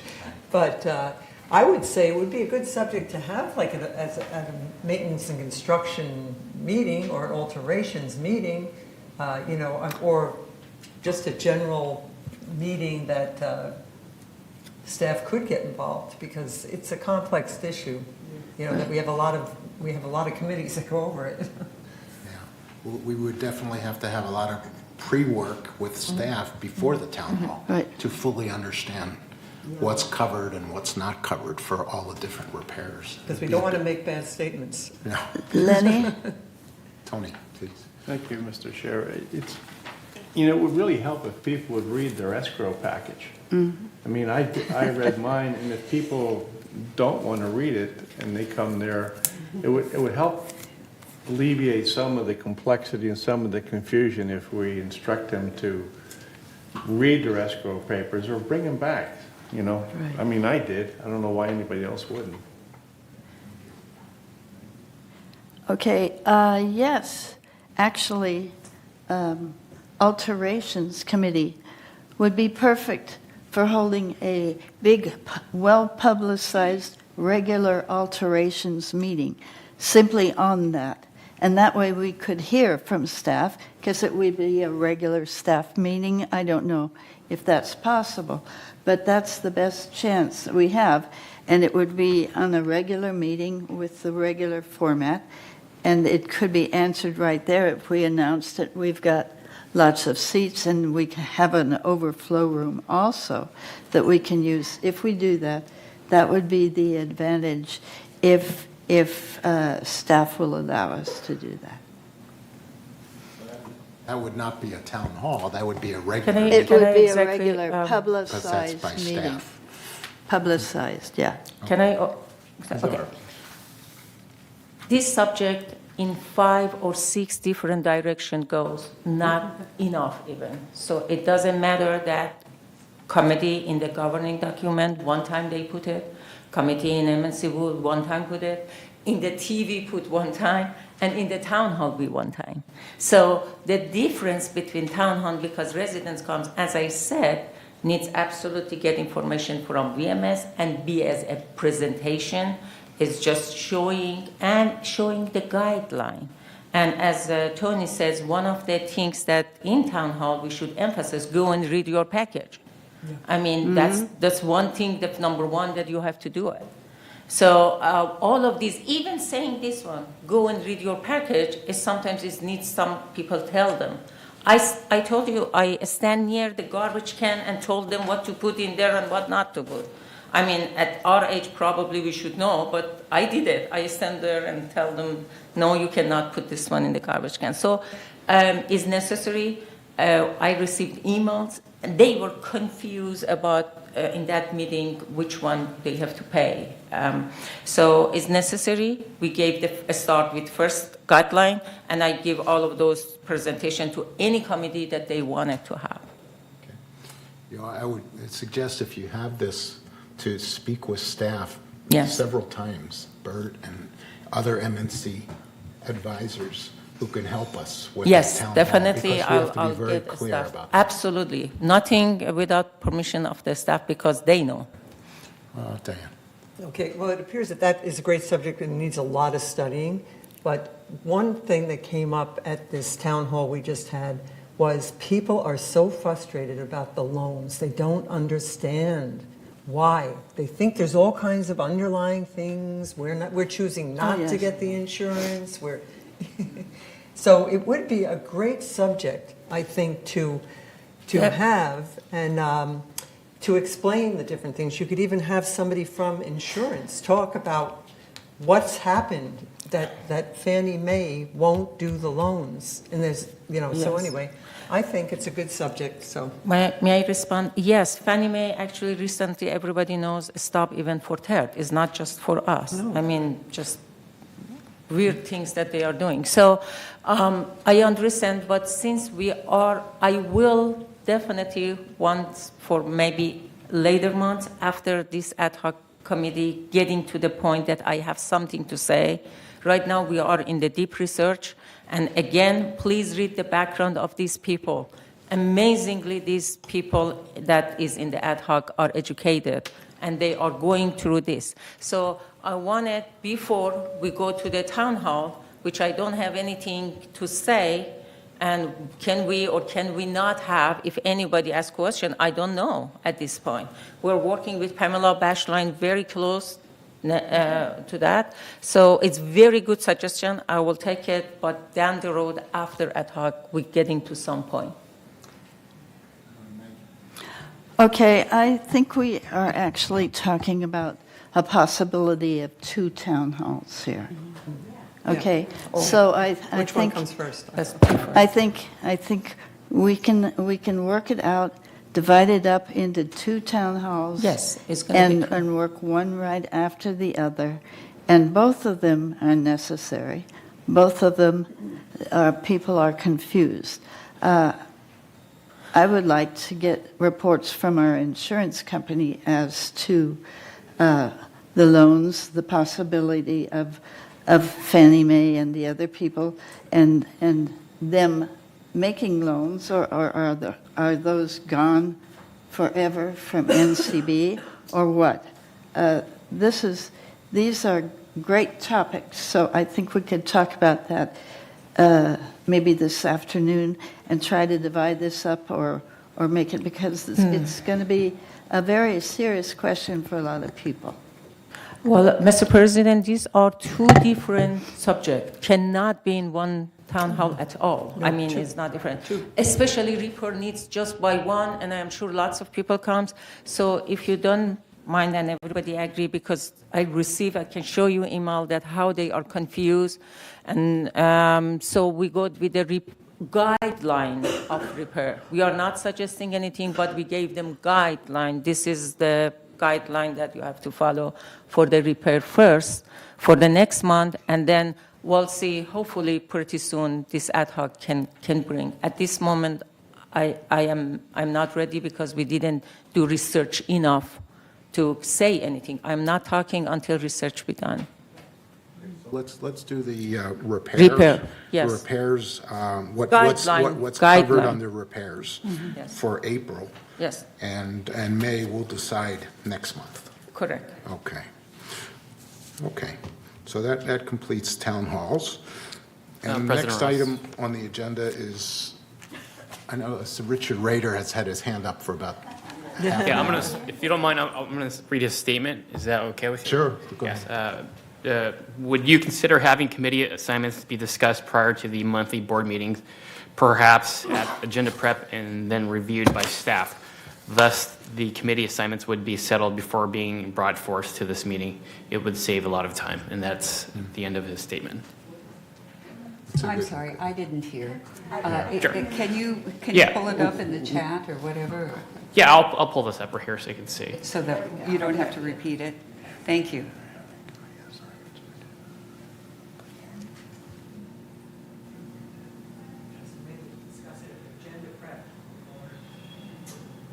But did we discuss anything?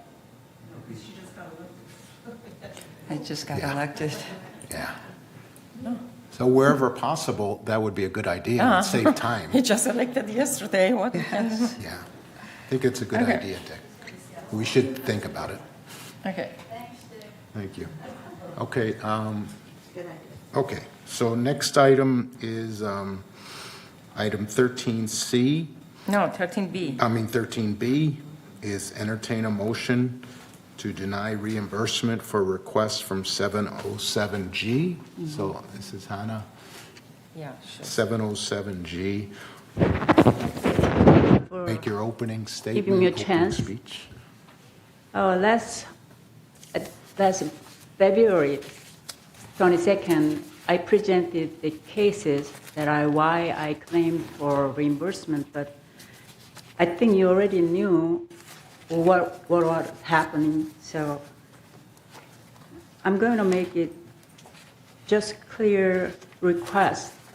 I'd like to have a reimbursement whole money that I spent because of the main pipe was flooded. So my floor was damaged 4 times out of 5 years, from 17 and 22. The first time when it happened, I claimed for reimbursement, but Mr. Gomez denied because we had a alteration. But that time we already had all approvals and a certificate from association and the city. That means we followed all rules and regulations when we did. And also the problem was caused because of a main pipe was clogged, not because of my part of a washer dryer pipe.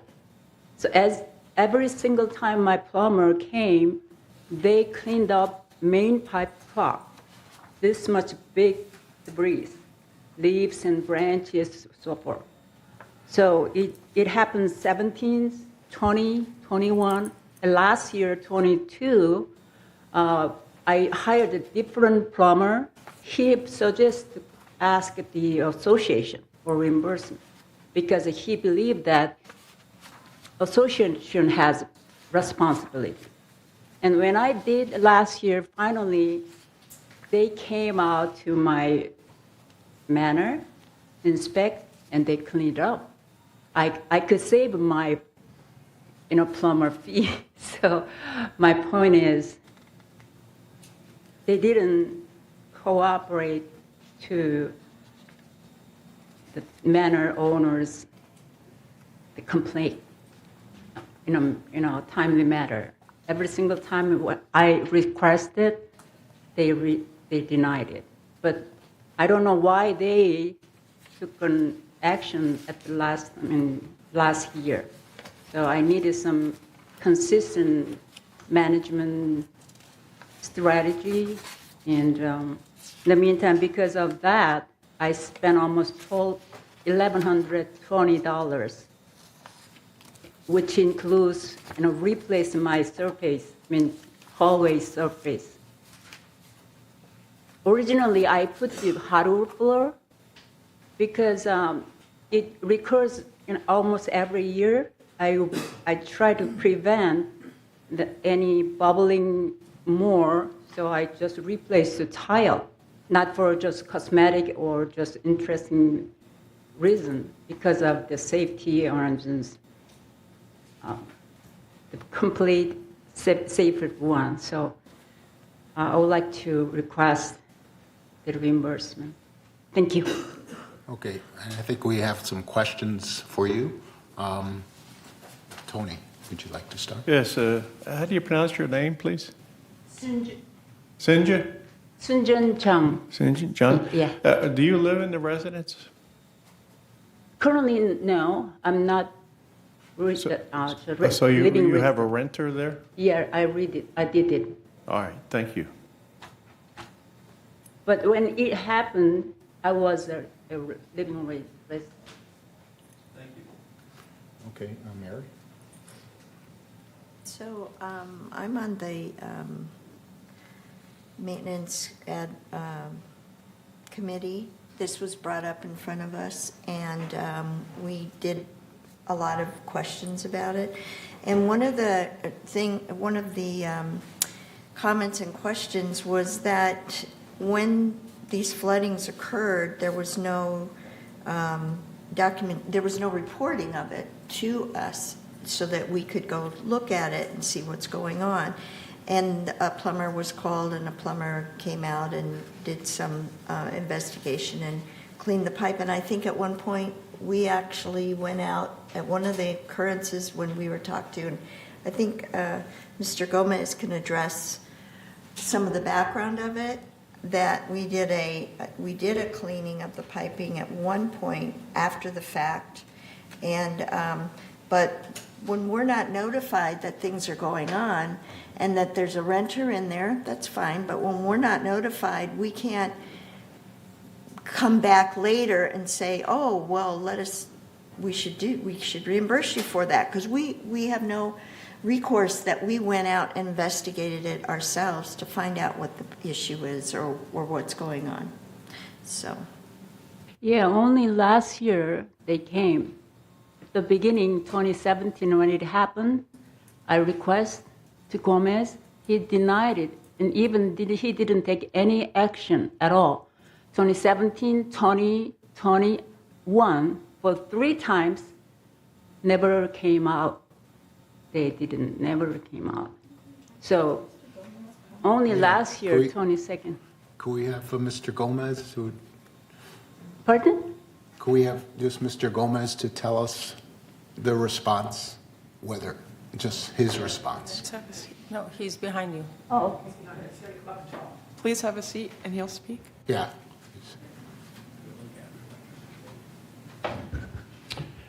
Thank you, President Ross, members of the board. Just for the record, and I can understand the confusion, but I wasn't here in 2017. The previous denials were from my predecessor, and actually his predecessor before him. This matter was presented to the M&C committee in December. The committee reviewed the item and denied the request, but unfortunately, due to a miscommunication, the shareholder was not able to attend that meeting, so we re-agendized it again in February. And at that meeting, the committee decided that the full board should hear this. The shareholder's correct. We don't have any record of all of the times that she called her own personal plumber. We were only able to locate 2 instances where, in our records, they called for a plumbing service, and both times she responded right away.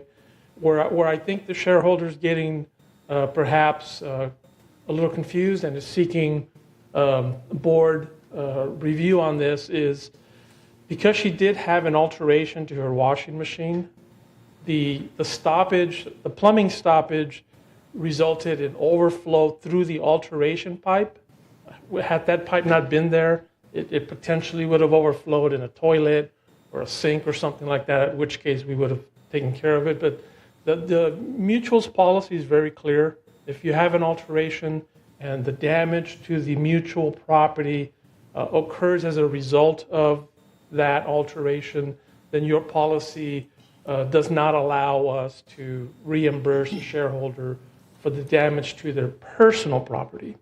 We go out, we take care of the mutual property, clear the pipe, we make any repairs to the mutual property, but your policy doesn't allow for reimbursement to personal property. We encourage shareholders to have their HO6 insurance carrier get involved to reimburse them or submit a claim for that.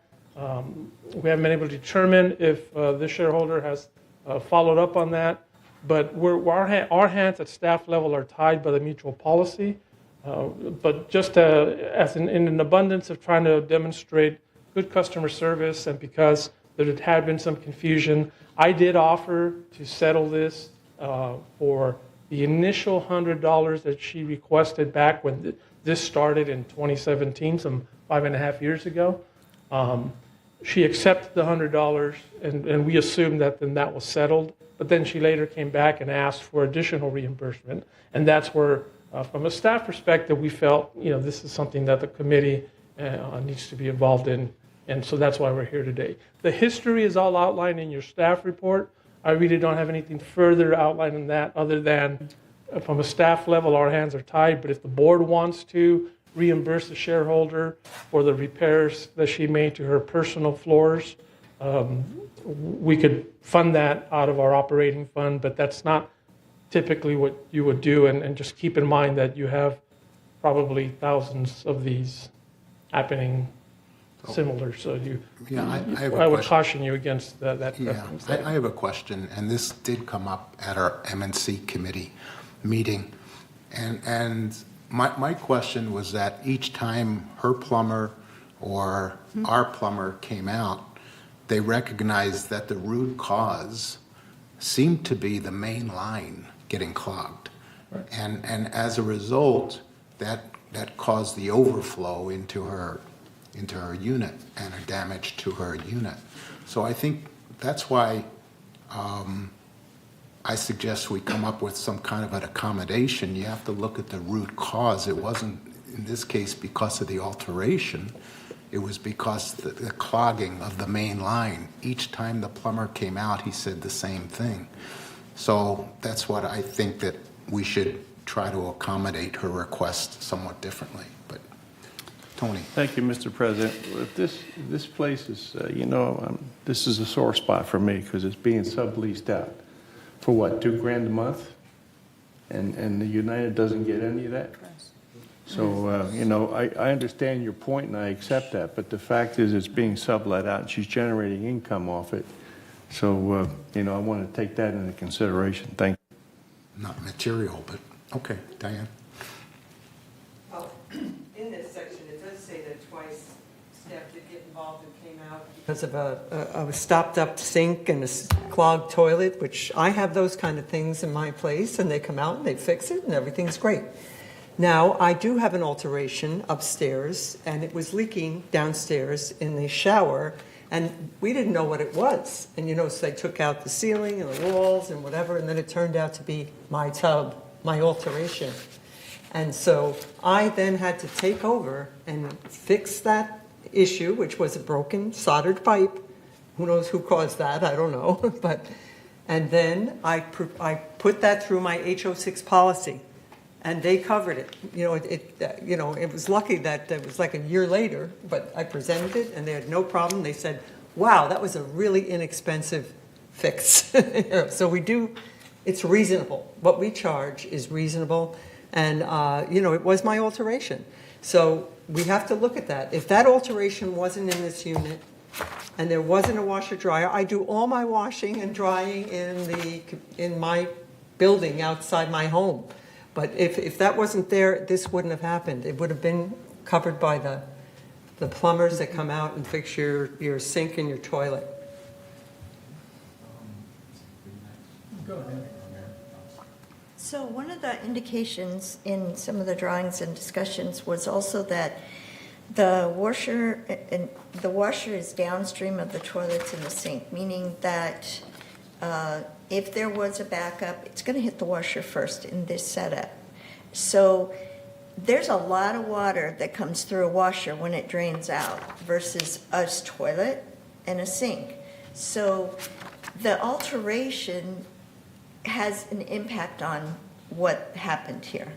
And I myself think that the $100, the initial $100 for the plumber coming out, it was offered to her. I have no problem with that.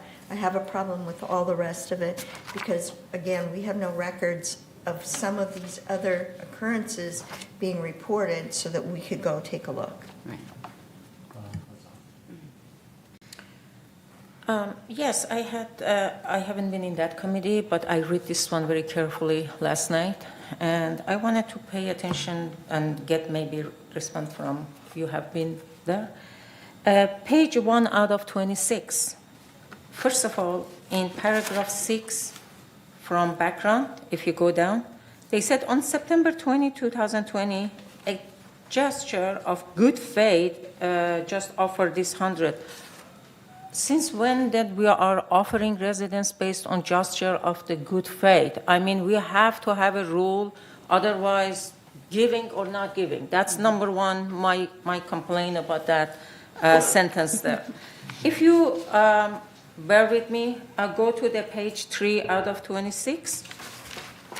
In the second paragraph, you can see from the top, the first start with last Friday, and second paragraph, since it happened from the wall, I requested to investigate the resident service department.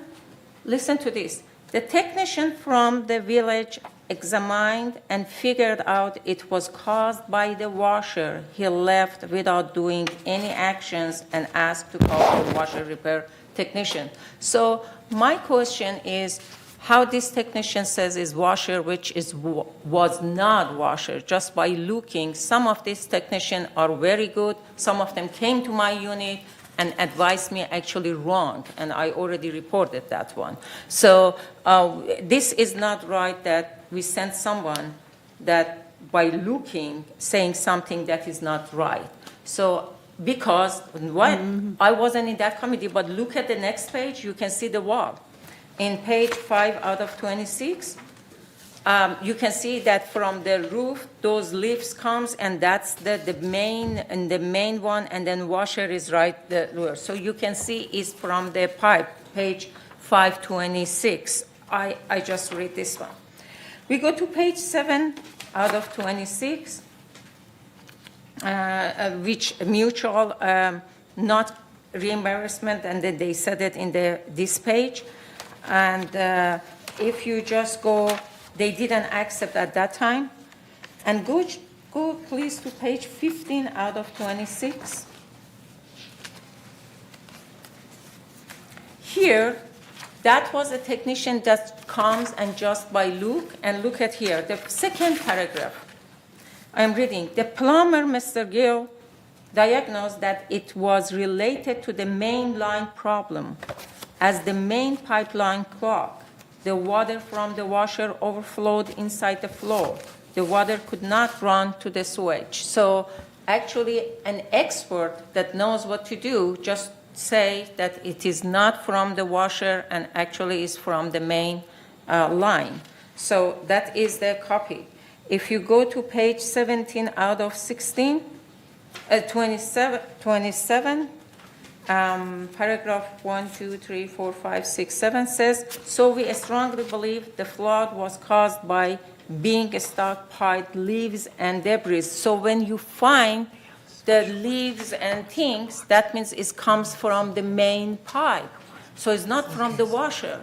So all of us has some alteration, but when the problem is from main pipes, it's different from washer.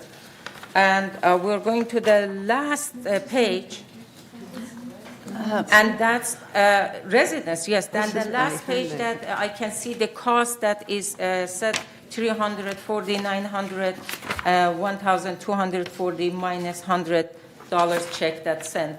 I think sometimes it's necessary. We think, yes, we have to follow the rules. I agree.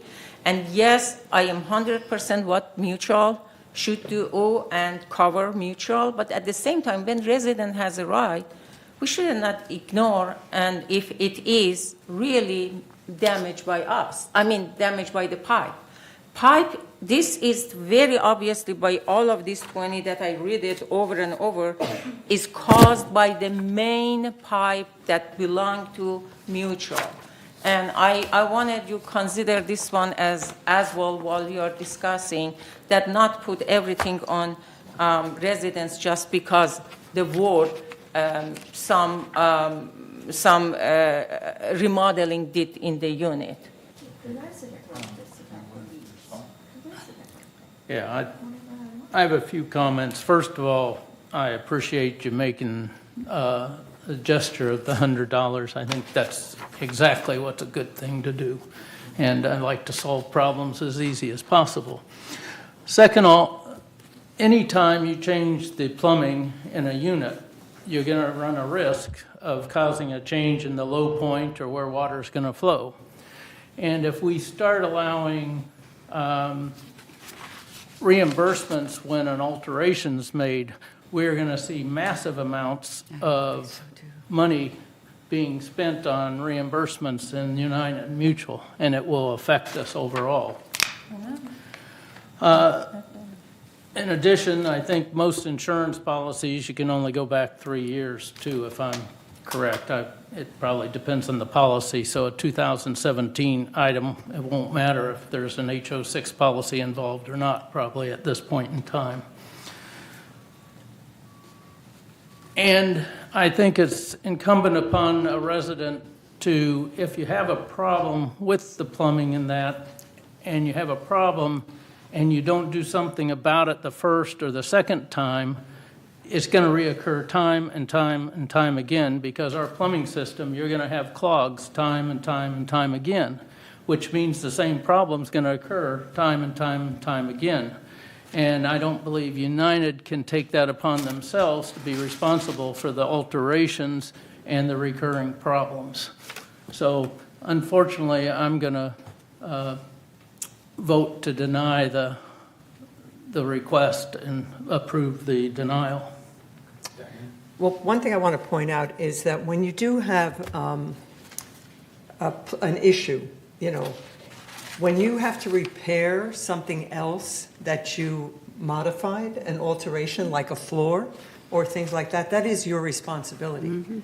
You know, so upgrades have to be done by the owner, you know, so now these other plumbing repair expenses, I mean, I think it's so long ago, you know, and are you making an effort to rectify the situation? You know, you could take if you have a rental, you take the machine out and you tell them to do the laundry outside. Thank you. Thank you. The members' allegations are, we strongly believe the flood was caused by being stuck piled leaves and debris in the main drainer pipe. That was the owner's allegation. That was nobody else's assessment of the situation. Nobody else said that. That was the owner's. And on the very next page, 18 of 26, Ms. Chavarria explained that if your alteration drain pipe didn't exist, any stoppage from the main line would force water back down the line, and it would come in the first path, drain pipe in its path, which would usually be a shower, bath, or toilet. However, your alteration drain pipe is the first line that is available for the backwater to flow.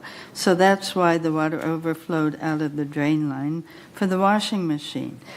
So it is, we did everything we should do. We offered $100 for an unknown reason. I feel that this is the owner's responsibility. Without the alterations, it wouldn't have happened. Thank you.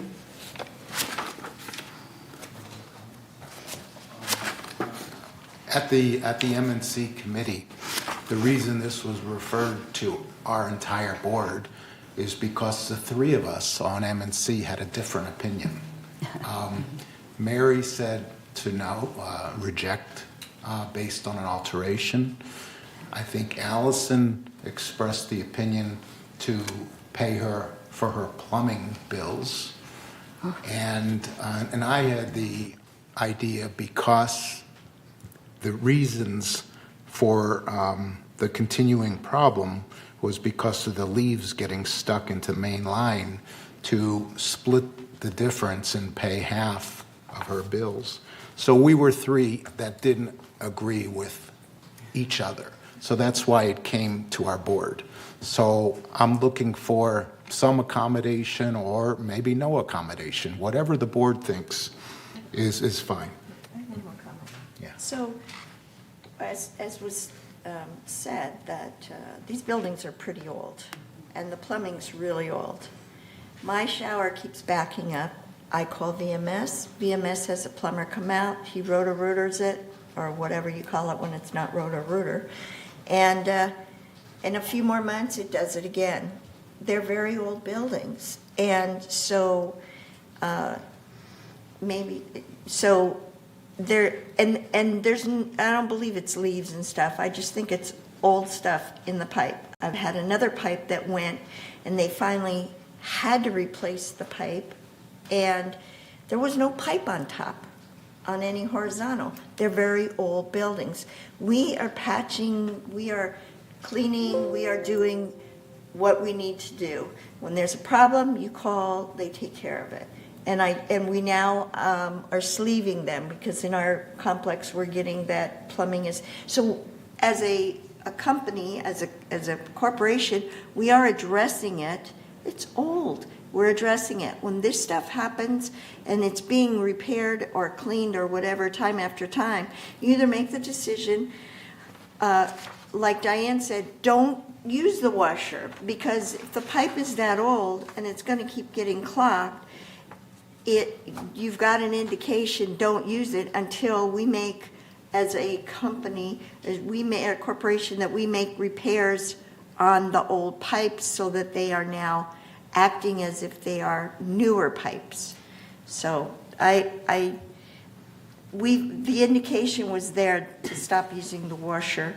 And in reality, if the plumber put it in, who installed the washer, he should have put it so it was higher, that the drain wasn't the first. Because common sense tells you that that's going to be where it's going to back up to it and leak out. Where if it goes into a toilet or a sink, you have a holder to keep it for you. Okay, Pearl, please. I have a short comment. We run into this situation all the time in the membership. At least, a couple cases every month. And we follow our instructions. And if it happens in the alteration pipe, we deny it. We have not approved any reimbursement in this type of situations. So I personally feel that I don't want to start a new thing because it will be swamped in the membership hearing committee. Okay. Tom? I make the motion to deny reimbursement requests from 707G. Second. Okay, it's been seconded.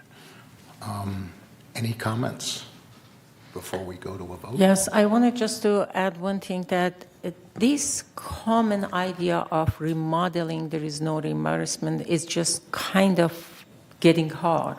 Every case, I agree with you, we have a lot, and I agree with you that is old. We know it's 60 years old, but every case is different.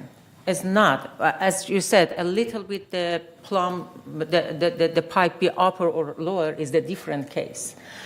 So we cannot just judge one thing, one rule for all of them, don't open things. Everything has a different case. And I really want to see at least, I agree with what Diane says, if it comes to the floor, we're not paying, because we're not paying to anyone else, we're not paying to this one too. But the plumbing, I wish we can compromise for the plumbing only, for that one. Because the floor, I am with what Diane said. We're not, because we are not giving to anybody, we shouldn't make any exception for the floor. But plumbing, it's very obvious it was the pipe. Okay, Diane.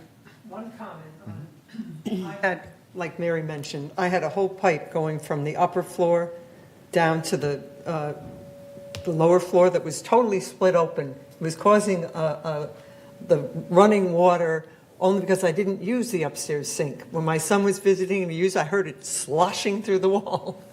Now, when they took that wall out and repaired it and roped off that area down there to dry it out and do all that stuff, I was responsible for the molding that I put up, the floor molding, and it was my alteration. I could have a little thin one put up by them, but I had to pay extra for that. They did do some damage on my floor, but I'm just going to eat it. But the thing is, we have some alterations we do, and that we can't reimburse people for those. No. And in the case with my upstairs bathroom, I had to hire my own plumber. So you can't get reimbursed for those kind of things. Yes, I agree. Exactly. I said for the floor, we are not paying for the floor. Right, I understand because that. I said, but plumbing, for yours, your pipe was alteration. That comes from the top. That's different. This one is our pipe. Look at the No, page. this was that our one. This pipe. is- This was our this- pipe, the Oh, first okay, opening. this pipe. The So whole- the plumbing is, I think is fair, but is, of course, is whatever board says. I'm not against the board, but I am saying we should see case by case. And every case in here, every model is different, every case is different, everything in here is different. There is not Well, one this- thing for This all. is really to inform people, you know, you alter, So- you put an alteration in, and then you're taking Okay, responsibility. rather So- than debating, let's go Pearl next, please. Can we end the discussion and vote? Yeah, Okay, good idea. so remind us of the proposal, Tom. I made a motion that we deny reimbursement request for 707G, and I think we had a second someplace. I seconded. Oh, Mary. And I want to make amendment. I know I don't get it, but I want to try to just cover the plumbing as a second, yes, for the amendment to that for the plumbing. That would be an amendment or a second Yes. proposal? It's amendment. Can we vote? Yes, it's on- amendment. It's different. What is the amendment, please? Is amendment is we only cover not the floor, but only the plumbing. Or plumbing Which is expenses. 340. Is it Trump? Yes, Can we it's just, vote on- I'm amending that. Is there a second? No. Okay, I'll second her amendment. Okay. What, to what? To only for, Repayment for plumbing expenses. this is for amendment, only for plumbing, not floor, not $1,048 that she asked, only for plumbing. And that was, actually, That's- that was Allison's proposal at our MNC meeting. So we vote on the amendment So first. we vote on the amendment. Yes, Is there can any you put it discussion again? on the amendment before we vote on it? Just a question, the $100 that Mrs. Zhang was paid earlier, that would be deducted? Yes, So deducted. that our, perhaps our offer or our figure today would be $240. We're talking about 240. Right. I have a question. Yes. Did she accept the $100 and cashed it? Yes. Okay, thanks. Okay, can we go to the vote for the amendment? Yes, and this is for only 240. 140. 240, it was, she's 240. asking for 340, she got one. No, I know, but it says in here 11. All right, Yes. we're voting, was going- Well, please. when we are touching, it's not going. Before we vote, just to clarify it, what's the total amount of her plumbing expenses that we're talking about? 340, and then $100 already she received, so we are talking about 240. Okay. All those in favor of the amendment to repay her $240 towards her expenses, please vote yes or no. It- It's the, what? Is it not working? It's, there it goes, okay. No, it's not. Not working. Should we just do a hand count?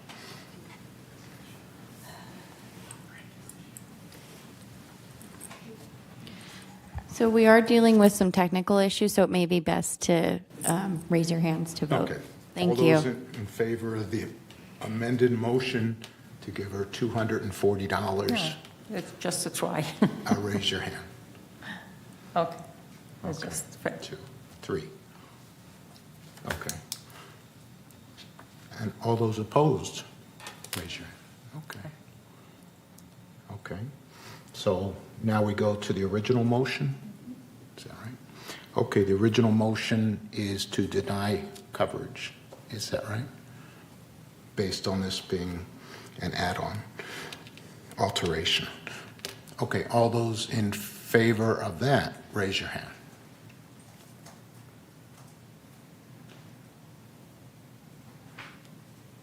Okay. All those opposed, raise your hand.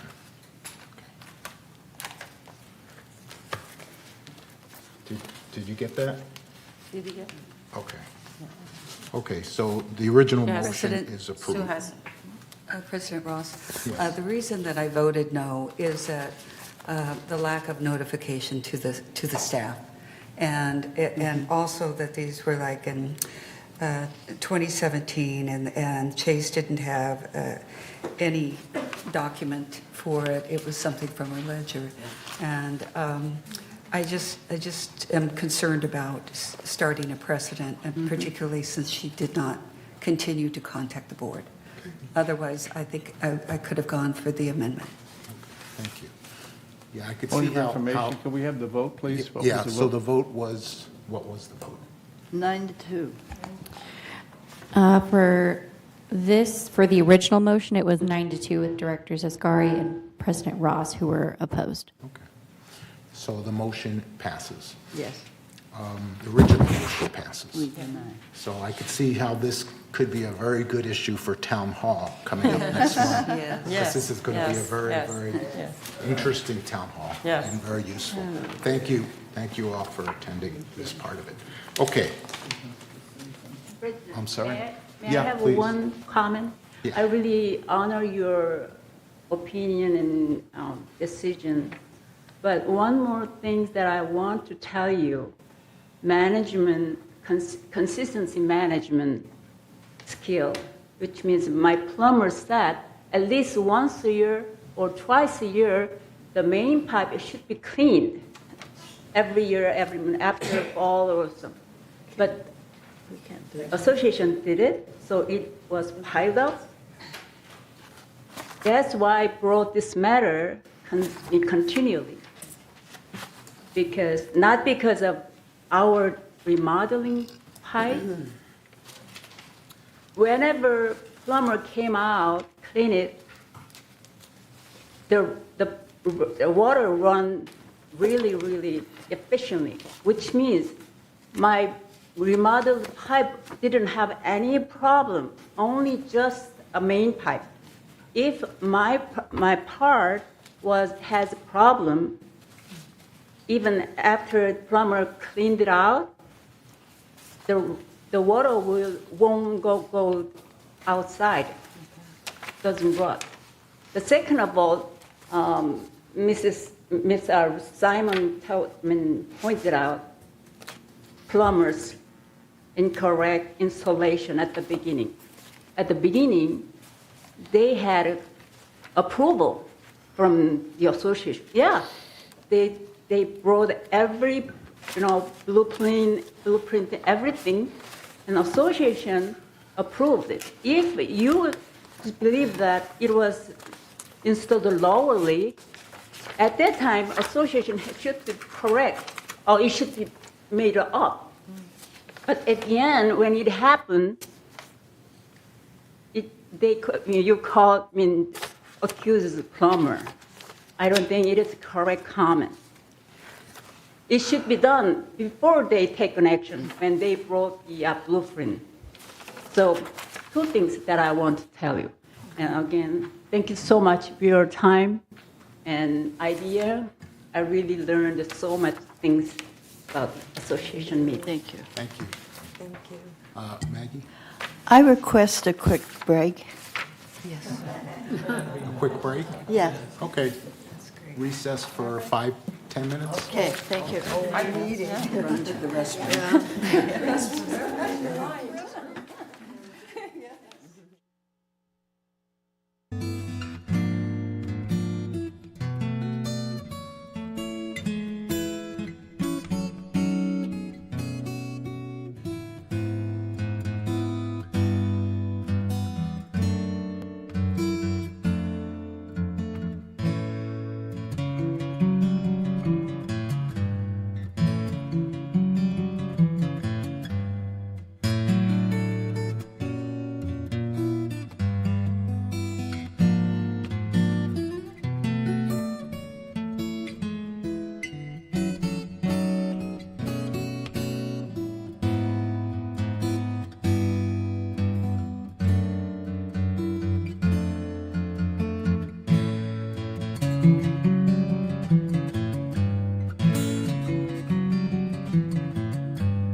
13C-360.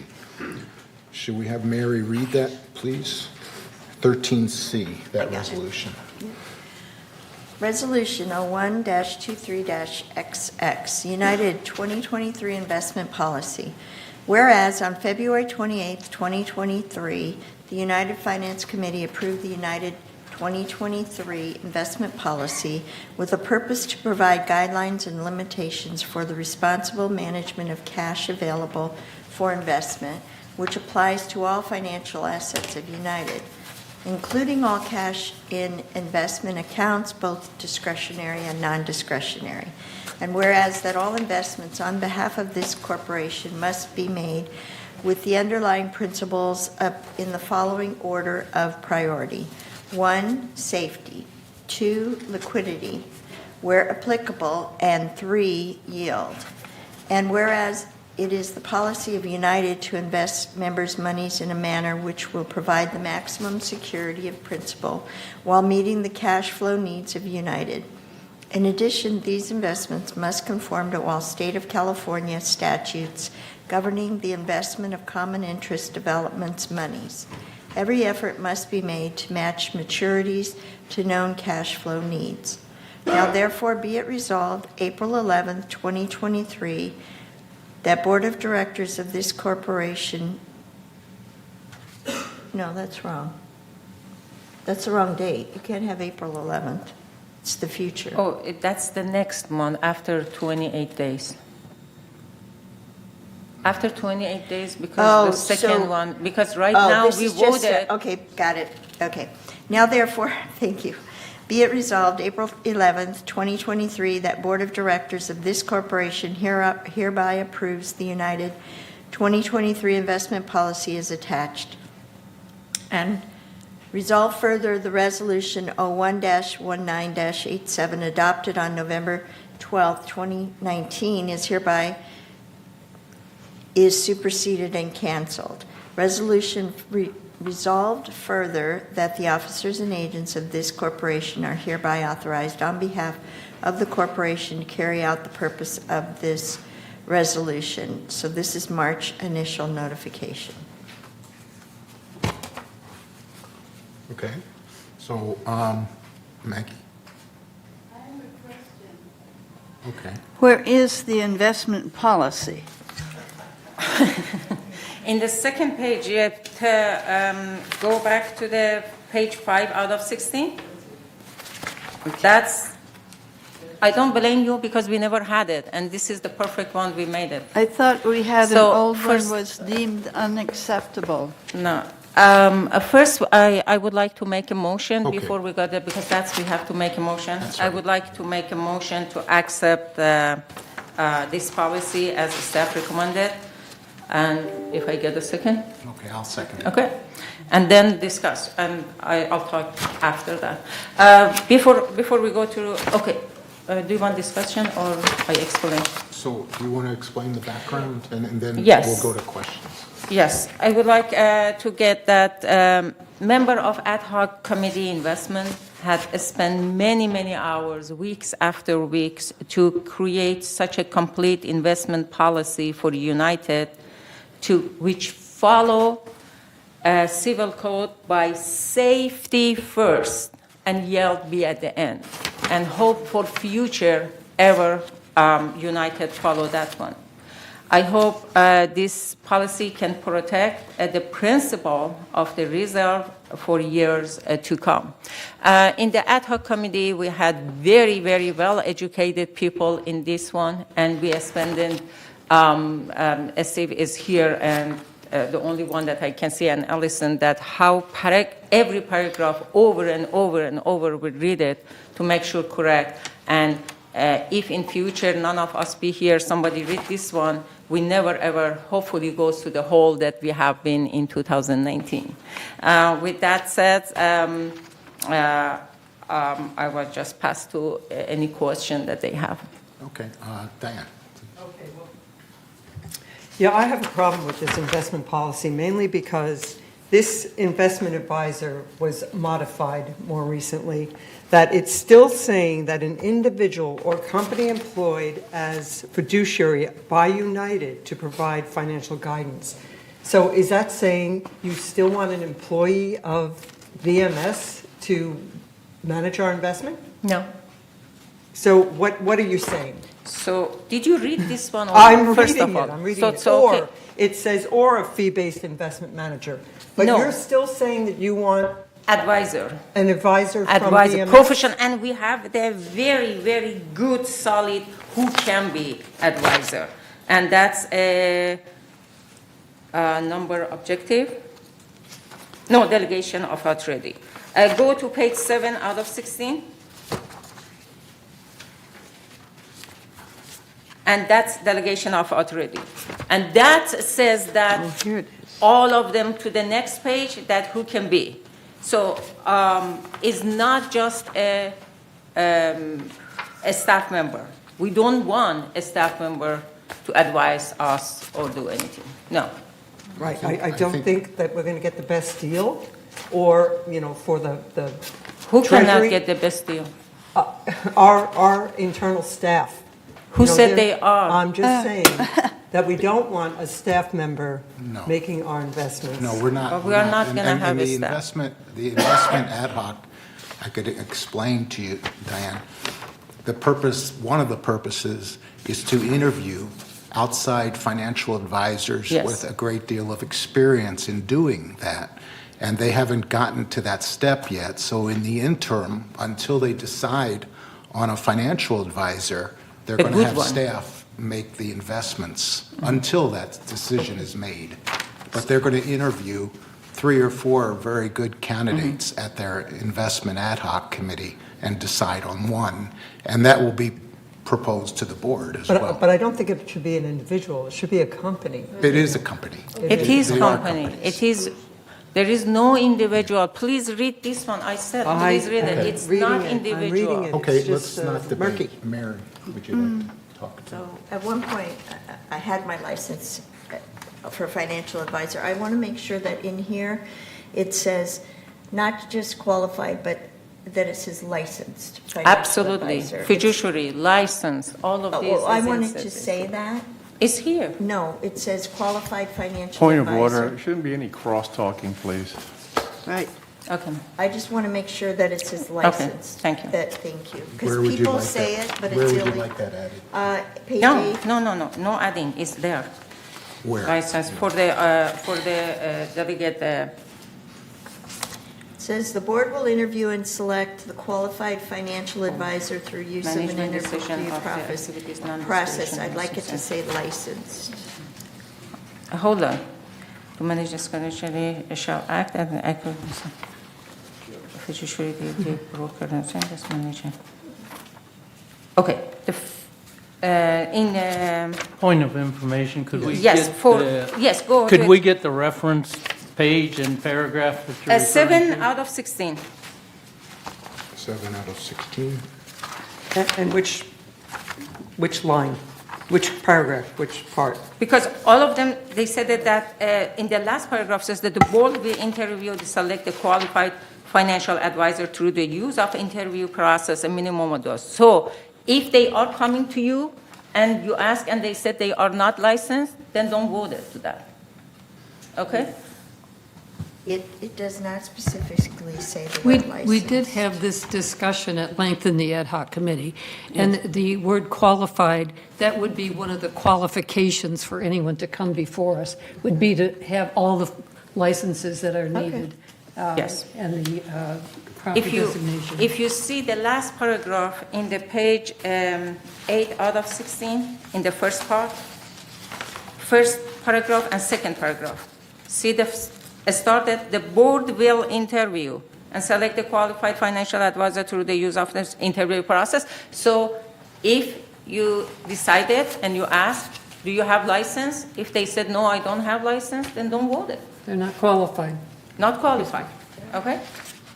It's a simple thing to add. Just licensed and qualified. Okay. Any other discussion before we go to the vote? Okay. Yes. Maggie. Okay, I'm looking at the the page 12 of 16, the original policy. 12 of 16? It is, as far as I can tell, 2 pages long. Okay. This new one is many pages long, 6 pages long? Yes. I am worried about us being so specific that every other year, when we change ideas, we are going to have to redo this policy. Is this policy too limiting? No, Not it's not to limiting, allow it's just future- adding, let me explain. It's I'm just- sorry, Lenny? Yeah. Is this policy too specific to enable future boards, maybe even us next year, to make investment changes? No, it was actually reviewed by our legal too, and it was approved by legal. But it was also approved by the ad hoc committee after they went through this over and over again. All right. And they did it word by word. And- And I was at the meetings, and they did a very good, thorough job reviewing this policy. Thank you. respond to that, I'm pleased that legal approved it. The next time I want to see it, I would like to see it typed up shorter like this one is, which makes it, see, we're using the double spacing and no big spacing, so that every resolution that we have is usually 1 or 2 pages long, not 6. And I think this is just a matter of placing it on the page and typing. But I'm pleased to hear that legal approved it. Thank you very much. Tom? Yeah, I'd like to hear from Steve on this to see what his opinion is of the policy and if he's in support or not of it, the way it reads. Thank you. I am in support of the way it reads. With regards to the intent, it originally came up, the first draft was written by a consultant that drafted it. But then again, it was almost rewritten in its entirety by the ad hoc committee, again, after week and week of preparation. So with regards to Director Blackwell's comment, the resolution was drafted differently this year because of the length of the policy. Consistent with, say, your lien and collection policy, you have a small resolution that says you are adopting the 2022 policy. So likewise, this policy could be reviewed annually or every other year. In fact, we are encouraging you to review it annually to make certain it still applies. So I'm happy to make whatever changes, we are happy to make whatever changes that are necessary by the board. But drafting it in the format of a resolution may be a little challenging because of the length, but we will take your direction. But with regards to the qualification, it is an easy change to add license, but again, the intent was a qualified advisor, so would cover it, but again, easily changed at the preference of the board. I had a question for Steve. So could you just explain to me what's going to happen once this policy is in and the treasuries have already been purchased? What is it going to show on the financials in the future? Is it going to be discretionary investments, non-discretionary investments? Non-discretionary. So the difference between the two, so within the definitions on page 5 of 6, it describes the difference between the two. Discretionary is when you have a financial advisor and they act on your behalf making investments without your specific direction. They need to follow within the policy. Whereas a non-discretionary investment, they take direction from the board. So back in November, when you chose to sell your old portfolio and invest in treasury bills, so you directed the portfolio, again, to be sold and put directly in that. And as those maturities mature, they're being reinvested. But the resolution that was done in November didn't give any direction in terms of how the proceeds should be reinvested. So when they do mature, they just by default go into cash. So later on in a separate resolution, a separate agenda item, there's additional direction to handle those proceeds on a go-forward basis. Did that answer the question? Is that true once we have an advisor who's going to be making these decisions for us? Thank you. Is it still going to be non-discretionary? You would have to vote once again. So right now you voted to put it into treasury bills. If an advisor takes over, you would once again vote because it's non-discretionary. You would have to take a vote to say we want to defer to your judgment if that's the direction of the board. Well, isn't that what we want to do? We want to get an advisor. The board has not given that direction as of yet.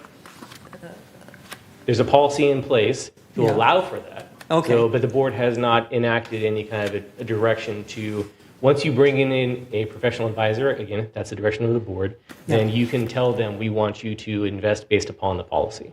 Okay, and then you're going to reclassify the investments into that category? Correct. Okay. All right, so we have to keep that in mind, that we need to get that motion, once you hire a firm?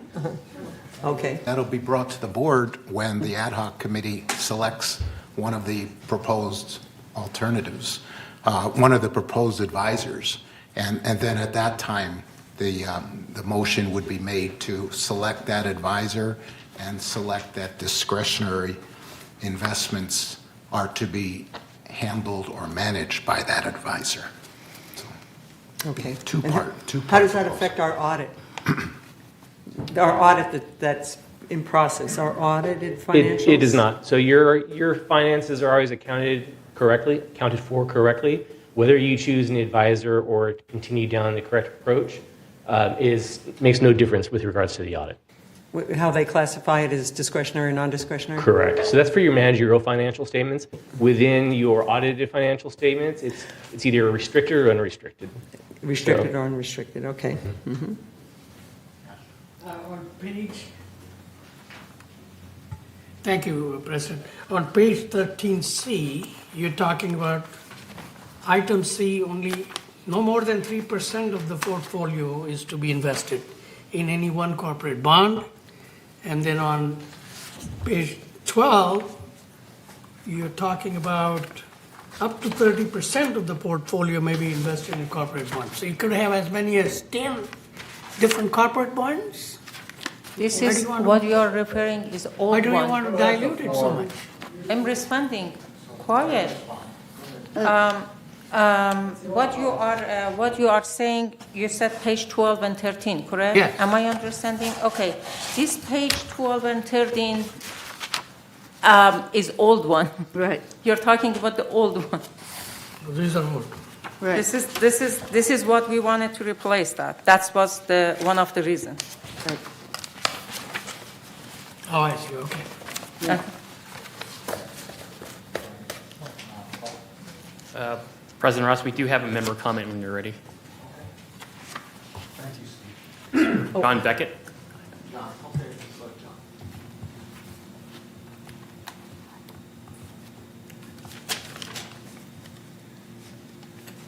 I want to thank you for the improvement. That when I compare the old policy with the new one, it's like night and day. I think the difference is that this board understands that you got to have insurance to cover the loss of principal. That's what the law allows, and that's all it allows. But I have a question about on page 8 of 16, where you list the authorized investments. B, money market and money market mutual funds. Insured bank, money market, and U.S. government security, as well as U.S. Treasury security money market mutual funds are accepted for use up to their insured limit. As I understand, I'm not a professional. I know we have some professionals here. It's the bonds themselves are not insured. I mean, the mutual funds themselves are not insured. It's only the underlying securities that are insured. Is that correct? The insured bank money market, yes, is insured. Of course, it says A mutual insured fund. of A mutual fund is insured. But we already says that we cannot use any fund. money. Well, it's saying We already here said that you can invest in a money market yes, but mutual we fund. specifically mentioned that one, and then they cannot use. I mean, in future. No, you're Do saying you want AB. to talk to that? The bond fund. Want to answer that question? Authorized investments and limitations. Sure. So the banks do authorize theirs was SPIC insurance goes up to $500,000. So your portfolio is what, $13.5 million? So if money were to be managed by the portfolio manager and they had cash proceeds, they would need to put it somewhere, right? So they're not going to revert it back to your account. So they need to put it somewhere. So this is giving a holding place for those funds. And again, it says specifically in that item number B, insured bank money market accounts, blah, blah, blah, are acceptable for the use up to their insured limit. So there's a restriction for the dollar amount that can be held. Not your entire portfolio balance can be held. It's just for an interim basis at the discretion of the advisor. Again, if that's the direction of the board. Is there any time limit on that? Let's raise your hand and you'll be recognized. Thank Okay, you. Maggie, go ahead. Thank you. Is there any time limit on that? Not in the current policy.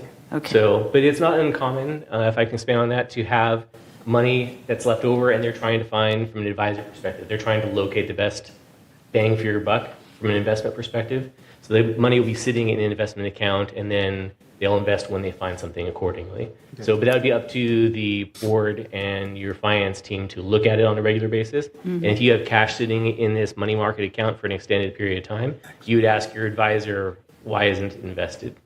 They would likely have a good answer, but gives them some flexibility. Thank you. So typically, because you're doing $2 million increments, right? I mean, right now, you're doing $2 million for different ladders. So you could have $2 million sitting in this money market until you find something, or? It says up into the insured limits. So whatever the insured limit is, if it's with a bank, it's $250,000, and then with the SBIC, it's $500,000. Okay, and you can't split it up with different institutions, or? You could, again, but it'd be up to the discretion of, so your money is currently sitting with B of A in treasury bills, right? So, but as soon as the money is, matures, it goes into cash and then immediately invested by, as administrator of your account, we are reinvesting it immediately. So, but if you were to, again, if you were to use a third-party advisor, they would hold the money in that private mutual account, the money market account. Okay. Temporarily. And you also mentioned insured certificates of deposit. So if you've got, now I know I've seen this on Seal Beach, they have tons of CDs, that are in different institutions, So is that something that you're maybe planning on doing, these certificates of deposit? It's the number C on your authorized investments. If you'd like me to address that? Yeah, please, go ahead. So CDs are an available option. Currently, Treasury bills are paying more than CDs, but that may change in the future. So one way to accommodate companies, there's a $250,000 limitation with regards to a CD. So you have multiple options. Either you go to 50 to 100 different banks to split up the money, or you participate in a program referred to as CDARS, which is mentioned here. Certificate of Deposit Account Registry Service. Ultimately, what that means is you give the money to one bank, and they take the burden and they distribute it amongst multiple banks. So, and on your bank statement, you will see a list of all the banks that are participating. Okay. Yes, and that is just to say that is our advantage. Probably you have heard about Silicon Valley banks. So if something happened, you don't need to put all in one bank because government can insure just a limited amount for each bank.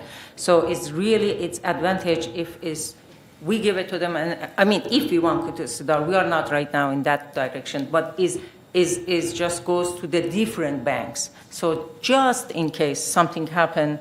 The limitation is not just off. It's a very good idea. But we are not in that one. But I am saying it's a good one to be here. That's what I am saying. Okay. Yeah, please. One more comment. Okay, so money market's basically liquid. So is there any restriction on this money market? Not a restriction, but a caveat that says only hold it. There's a maximum amount of time you can keep it in there, that you got to invest it in something else. Is there any reason to do that?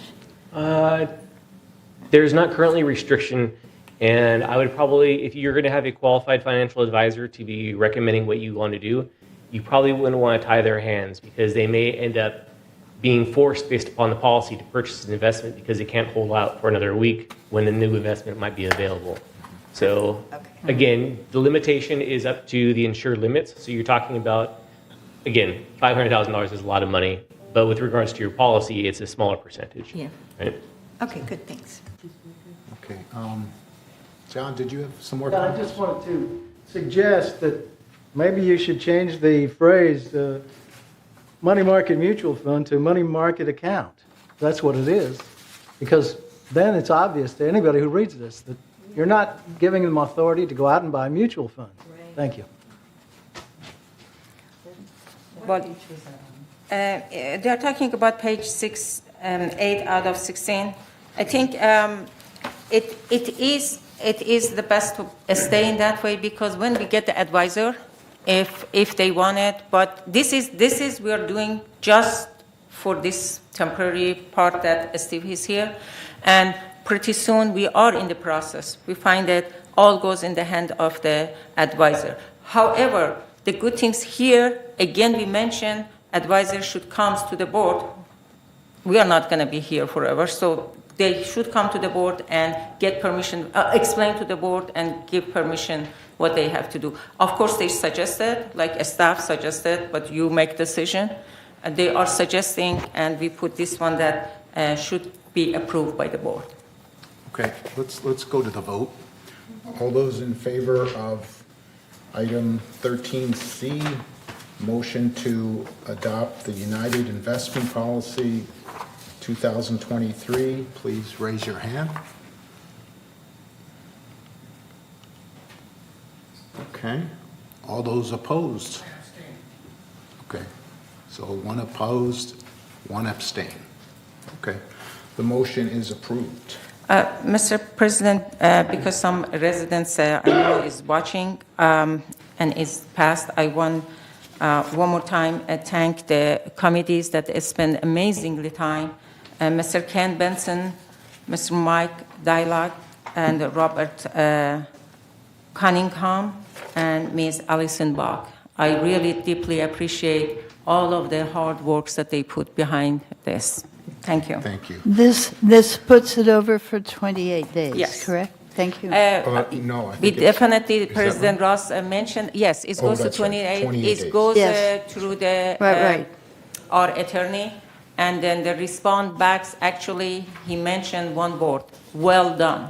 And that was the word of the our legal counsel Right. to see this. But I mean, I'm looking at the bottom of the page. You're right. It goes through 28 days. Right, thank you. You're right.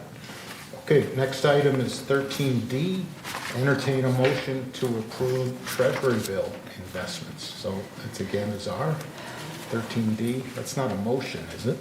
Yeah, it's a It resolution. is It's a resolution. there is a pink that I am waiting until 13D. Mary read it, and then I start talking. Or Mary, why don't you read it? Okay, Resolution 01-23-XX, Treasury Bill Investments. Whereas in November 2022, the United Laguna Woods Mutual Board authorized the sale of its discretionary investment funds totaling $14 million and directed staff to purchase $14,507,000 of federally backed treasuries with maturities between 3 and 21 months. And whereas on February 23, 2023, the first $2 million treasury matured, and the United Board directed staff to reinvest into additional treasuries. The $2 million maturity date is March 21st, 2023, and the next $2.5 million matures on May 18th, 2023. And whereas on February 28th, 2023, the Finance Committee recommended to the Board to reinvest maturing Treasury proceeds into a 21-month maturity Treasury and continue reinvesting future maturities in 21-month maturing Treasuries until otherwise directed by the Board. Now therefore be it resolved, March 14th, 2023, the United Laguna Woods Mutual Board approved the Finance Committee recommendation to reinvest maturing Treasuries into treasuries with a maturity of 21 months, month ladder, as proposed, and resolve further that the officers and agents of this corporation are hereby authorized on behalf of the corporation to carry out the purpose of this resolution. I'll make a motion to pass this resolution. Okay. Is it seconded by Allison?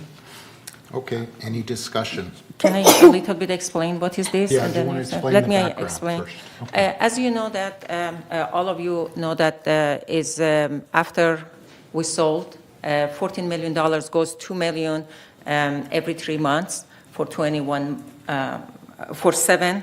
And then we are in the process to find an advisor. But somehow, some of this, as you can see, one is coming, $2 million in March 21st, and another in May 18, is coming for the maturity. So until we don't know, advisor may take time and comes to the approve for the board. By next time, we might not be able to get it. We wanted that Steve, just when these mature, goes back to the back of the line 21 months.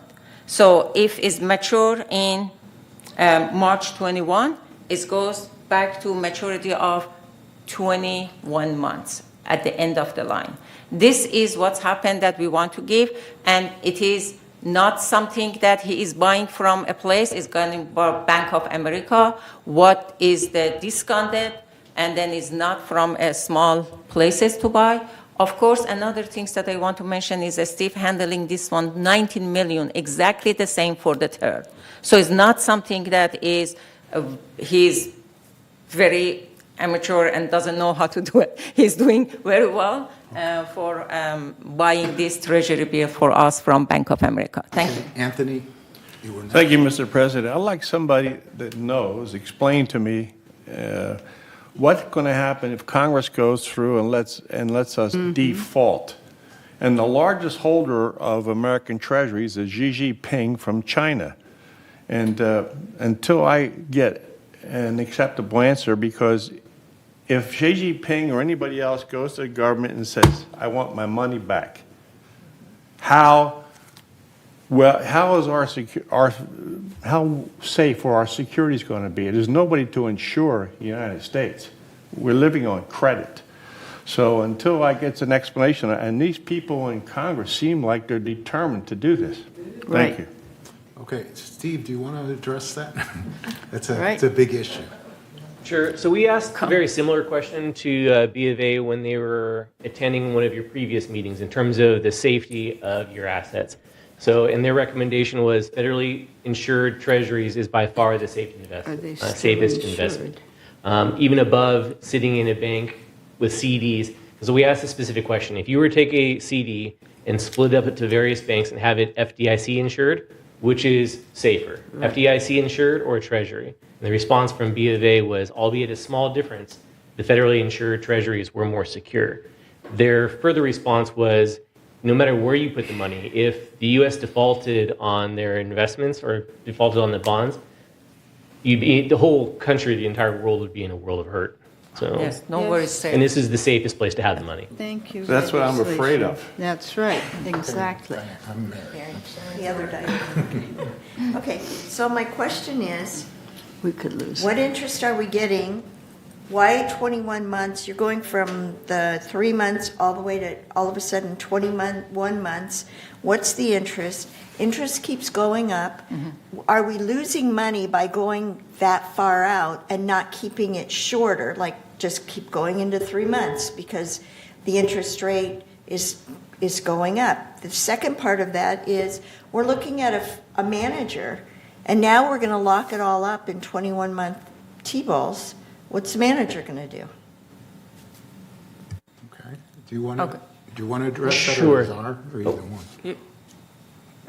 Go ahead. Okay. Thank you. So the 21, it's not necessarily all your money is tied up in a 21-month security. It's laddered, meaning you always have money maturing every 3 months. So, and based upon if this next resolution is approved, every time a tranche would be maturing, you would reinvest it in the ladder, in the end, in the 21 months. So you always have money. So you're relatively liquid. This was not something that staff recommended. We support it, but this was recommended to you by your financial advisors. So you had 3 that came in, and they all recommended the same thing, that laddering your treasuries was the best and the safest alternative or best case scenario for the money. If I may, to answer the second question, though, is if you do hand this over to an advisor, they're going to do the same thing. As opposed to staff administering the account, they would do that on your behalf, and they would also make recommendations. We, as staff, are following the direction of the board. So you telling us 3 to 21 months, that's what we're going to invest in. If you hand the money over to an advisor, they may say that, hey, 6 months treasuries is the way to go, and they'll invest it all in 6 months. Or they're going to go out 5 years. It's whatever they deem is appropriate based upon your policy. I would like to have seen the ladder of how much we have and when they're going to, the dollar amount and when they're going to mature. Sure, when they're going to mature. Yeah, I was going to say expire, but no, mature. Because really, without that in front of us, we're saying, oh, just do this, and I have no idea what the ladder looks like right now, and you may have given it to us before, but I don't have it in front of me. It's in your financial statements every single month. It is in financial. So I can share it with you this afternoon, or you can go online. Yes. It's available there. But in essence, it's approximately $2 million for each section of the 2.5 was, I had an odd amount to begin with the investment, but each ladder is $2 million with, I think, that one exception. And you went 30, 60, 90 days? So 90, Just 20, 3 months, every 3 3 months. 120, Correct. but all the way out to 21 months? Correct. And then you're starting, this one goes out to the 21 month, but we're still seeing, okay. Correct. But I'd like to see what those interest rates were. And It's 4% currently, approximately. And because I've been watching T-bills, the T-bill that's quoted, I went to the bank, and the bank is almost 1% higher in the T-bill of what you can get based on what's quoted in the paper or whatever. And right now it's around 5, so that's why I'm curious to see what those look like right now. Okay, thanks. Diane. Yeah, so my question is, so in February, you had one that was... Microphone, please. Thank you. Did you have one that was due, that matured in February? Correct. So explain the process of what you went through to get a new one. How did that work for you at your desk? You know? Correct. So I received direction from the board to take that maturity and reinvest it. So through my desk, I have access to Bank of America. Myself and select members of my team have access to the bank. So Cash Pro is the name of the function. So within that, one of the options that we have, and again, while several of us have access to Cash Pro to manage our daily business, only a few of us have access to touch your investments. So that being your controller as well as your assistant financial director. So from there, I have a list of all the T-bills that are available. So it tells me when it's going to mature, what the current rates are. And then based upon the direction of the board, I see it's going to mature on, say, the 1st. I'm going to go ahead and find 21 months down the road what that date would be. I'm not necessarily paying attention to the rate. So the direction of the board is invested in a 21-month mature T-bill, and that's what I will do. So, and then it's all the information is provided in the monthly financial statements. So we give you a bank statement that has specifically all your T-bills. Okay.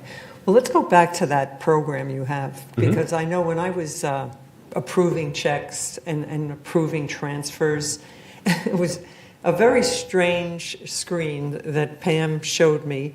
You know, how do you know that you aren't being hacked? How can you absolutely be sure that the screen you're looking at is actually the Bank of America? You know, to find the bank account and things like that, it just looked scary to me. So you feel very confident? It's a good question. So yes, so I have my unique login for Bank of America. So within that access, again, I have special access. There's 3 of us that have unique access. In addition to that, there is a app. It's a 2-factor authentication. So I have to log in via my phone, and it gives me a special code. So beyond my unique login, to move into your investments, it requires additional access. So a few years ago, they had a fob. So every, say, 90 seconds, the number changes on it. So that's since been replaced with an app on your phone that does the same thing. I enter in some additional information. It gives me the unique number that, again, changes every few seconds. And then that gives me access to your information. And then once again, the screen comes up with all the available T-bills for that day, and I will invest accordingly. Okay, Call thank for you. the vote at this point because we can discuss this all afternoon.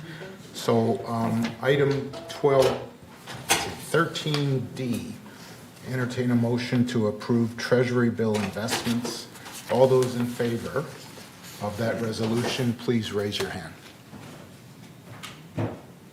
Okay, all those opposed? Okay. Okay, the motion is approved. Instant or 28 days? Let's see. No, this is instant. It's It's instant. investment. It's Thank not, it's not for residents to be Right, right. reviewed. Last item is 13E. Entertain a motion to approve temporary borrowing policy, 13E. Can you read that motion, please? Yeah. Resolution 01-23-XX, temporary borrowing. Whereas pursuant to Civil Code Section 5515, the Board of Directors may authorize the temporary transfer of monies from a reserve fund to an association's general operating fund to meet short-term cash flow requirements or other expenses. If the Board of Directors has provided notice of the intent to consider the transfer of a board meeting note to consider the transfer in a board meeting notice provided pursuant to Section 4920, and whereas the notice required pursuant to Section 4920 has been provided in the agenda for this Board of Directors meeting, and whereas it has become necessary to temporarily transfer monies from the reserve fund to the operating fund due to timing differences in when property tax assessments are collected and the corresponding amounts are required to be paid, and whereas the amount of funds needed to be transferred from the operating reserve fund to the reserve operating fund has been determined to be $2,200,000, and the repayment of such funds from the operating fund to the reserve fund is anticipated to be more than provided by future property tax assessment collections and positive cash flow results from operations. And whereas it is planned and anticipated that sufficient cash flow will be generated in the reserve operating fund to repay the $2,200,000 to the reserve fund in 2 months after tax payment is made. Therefore, a special assessment will not be needed. Now, therefore, be it resolved March 14th, 2023, that the transfer of $2,200,000 as a temporary transfer from the reserve fund to the operating fund for the reasons stated herein, and with the plan to repay the funds in 2 months. No, there is no 2 months. Yeah, you have a 1 in there. You have a 1, 2 I know. months. The 1 should be gone. The one should be, yeah, it's typo probably. And with the plan to repay the funds in 2 months, but no later than 1 year from this date is hereby authorized. And resolve further that the officers and agents of this corporation are hereby authorized on behalf of the corporation to carry out the purpose of this resolution. Okay. I move this resolution with the exception that the 1 year was supposed to say 3 months. No. And that's a Yes. correction to what was proposed at the Finance Committee meeting. Yes, and if you see in the page 1, that comes the resolution from the finance was 3 months. Perfect. Okay. So what we had heard was 2 months. So No, 2 months, but not later than 3 months. correct. Correct. Oh, not the 1 year. Yes. So you recommend to strike that last sentence, but no later than 1 year. No, No it should later read- than 3 months. It should read, and with the plan to repay the funds in 2 months, but no later than 3 months from this date is hereby authorized. From the date, yes. That's correct. That's correct. And so I make that motion. I second it. With the amendment of adding the 3 months. The It's a corrected. correction. Okay, correction. Okay, any discussion, or do you want to give us the background, or? This, The background of this, as usual, you know that we are paying taxes in April and in December. For December, we don't have any problem because we have the total 6 months. However, tax collected from January, February, March, April, and we get April 4 million, but we have to pay, of course, 4.4, but let's say 4, but we are going to pay 6 million. So 2 million, we're down. I mean, 2.2. Every month is 1 point. So what's happened, because this 1.1 million, directly we get it from residents every month. So if we pay it in April, I mean, if they board agree and they borrowed, next month and the next month, both 1.1 is going to back to this. And then the rest of the 6 months, they're collected, be ready for December to pay that one. The good news is, no matter what's happened for this, we collected $12 million and we paid $12 million. Nothing is staying VMS or us. We collected from residents. We directly pay for the tax. It's just the timing. This is our customary procedure, isn't it? Thank you. It's the same procedure. Diane? And just one of the things that was brought up at that meeting was one of the things that was brought up at that meeting is that there is, the residents are billed for special assessment, and sometimes they don't actually know the exact amount, right? And so when you get it, do you bill them again? So we ultimately pay when the bill comes due from the county, but we Okay. don't bill residents for supplemental property taxes until the following year. The following year? Okay. Correct, because it's included as part of your assessments. So if we were to get a bill today, we would pay probably within 30 days, but that resident wouldn't receive a bill for that until January of the new year. So we're actually prepaying it and Correct. getting reimbursed. Correct. It's a timing issue typically. Time issue. Can I add one thing? I am just saying this one. If you are not here, other directors that longer here. By civil code, if we board get the money from the reserve account, VMS or management must says when they can pay back and how they can pay back, how they get that money. So the reason I am comfortable here, because I know every month we get 1.1 million from residents and added to this. If a Steve come here, which I respect him a lot, but says, I wanted $2 million, but I don't know how I'm going to get that one, I think we should really little bit be cautious to agree. But in this case, there is no worry because we receive next month 1.1 and then a month after that. Could I just ask another question about that supplemental tax? So have you noticed, because we have had a lot of sales, and I don't know if there is a big discrepancy between the original purchase price and the new value, but you haven't noticed that it's requiring money you don't have, or, you know, money that needs to be collected? It has gone up year over year. So we accrue for that revenue at year end, not to go into too much detail, but we anticipate as of December 31st, the money that was paid on behalf of residents that won't be actually collected from them until the following year. Yeah. We include all that year over year. So I believe the incremental accrual year over year was like $30,000. So it's moderately small. Okay, that's small.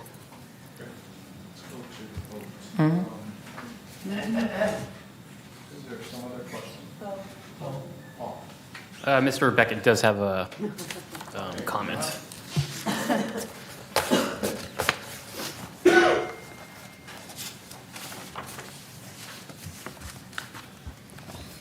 The law says that we have to consider options for repaying this money. Staff has suggested two options, two sources for repaying these money to the reserve fund. One of them is future property tax assessments, and the other is positive cash flow from operations. Doesn't say in here, or I guess staff isn't willing to take a guess about how much of the money is going to come from positive cash flow from operations, and how much is going to come from future property tax assessments. If we want to know, actually we can make our own assessment because this isn't the first time it's happened. In 2021, United borrowed $2 million from a reserve fund.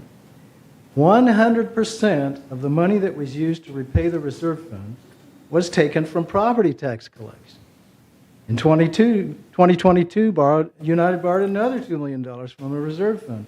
Again, 100% of that money that was used to repay the reserve fund was taken from the property tax collection. United seems to be caught in a never-ending cycle of borrowing. Borrow from the reserve fund to pay the property taxes, then borrow from the property tax collections to repay the reserve fund. The budget process, I understand, starts soon. I hope you will direct staff to offer a plan for paying 100% of the borrowed funds from savings and from operations, and not have to raid or poach our property tax payments. Thank you for considering. Can I answer that one? Yeah. Thank you so much, John, to bring this question. First of all, number one, property tax fund is not in the reserve bank account, so is operating. That's number one. So you keep saying here is in the reserve, borrowed from the reserve. Didn't borrow from the reserve. Number two, you mentioned that how much comes from operating, how much comes from the reserve. Yes, I would be more than happy if our cash flow have $2 million extra that can be in the operating.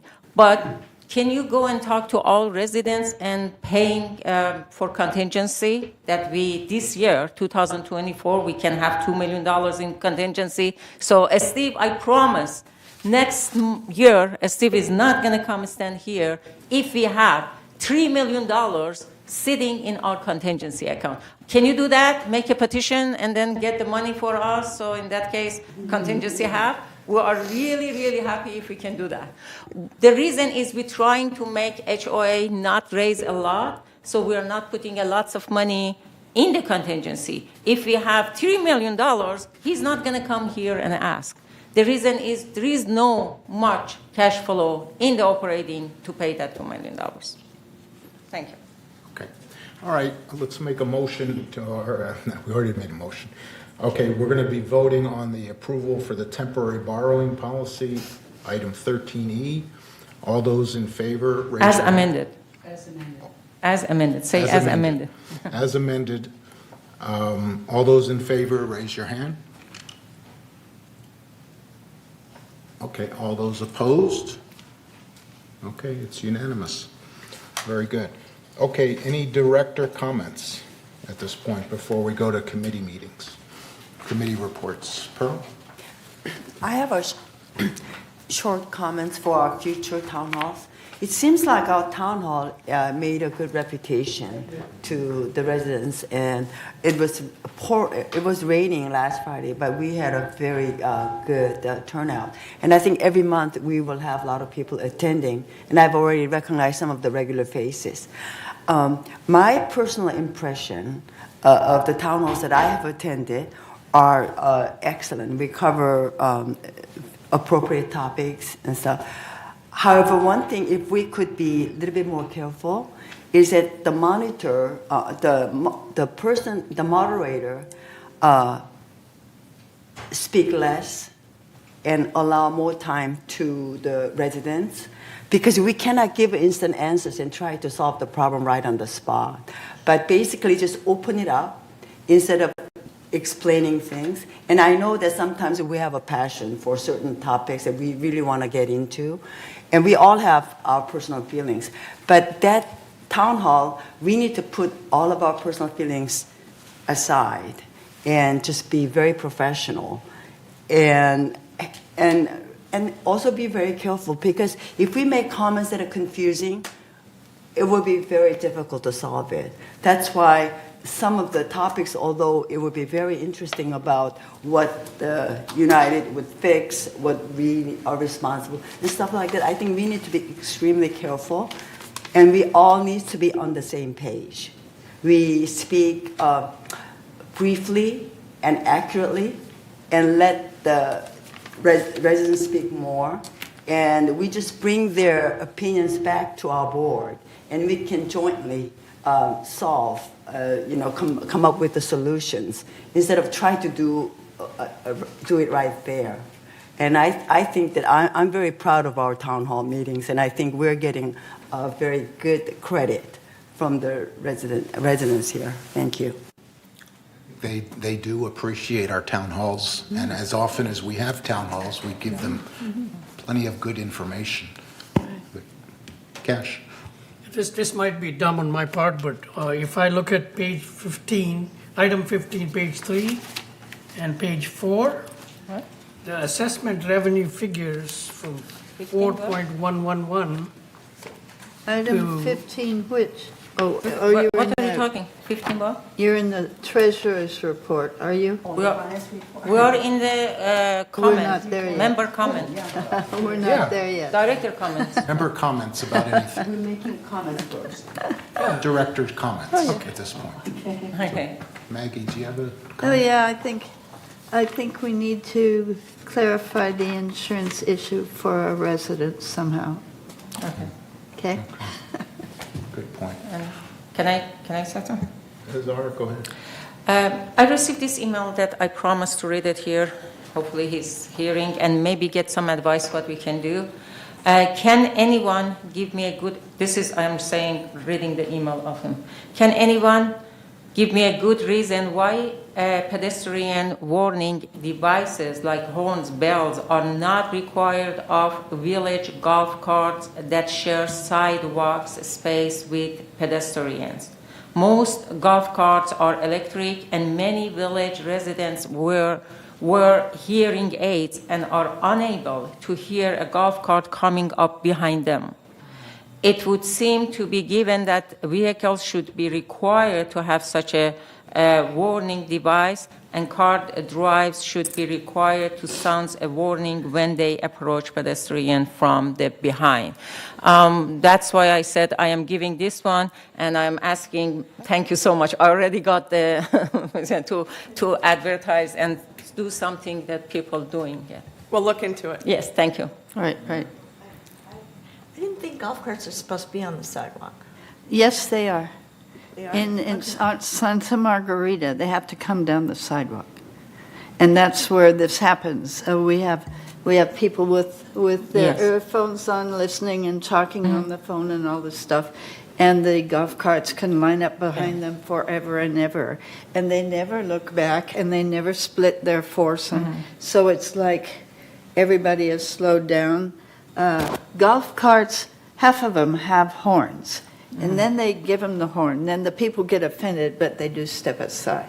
But the problem is that not all of them have horns, and they should all really Maybe. have horns. Can in government document put some rules for that?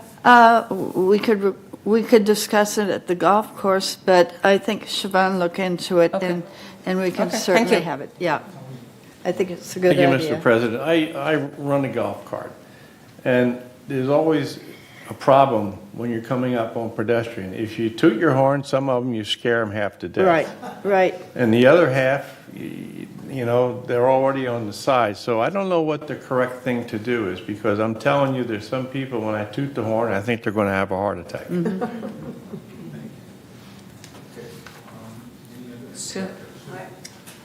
I would just like to commend Azar in particular for spearheading the financial policy development. When I was reading this last night, I was so impressed at the amount of detail that went into this, and it was apparent that so much work went into it. And whenever you're talking about how to invest money, it's not a fun conversation. So I would like to thank you for doing that. Thank you. You're welcome. Any other comments? Okay. I'm sorry? Oh, Allison.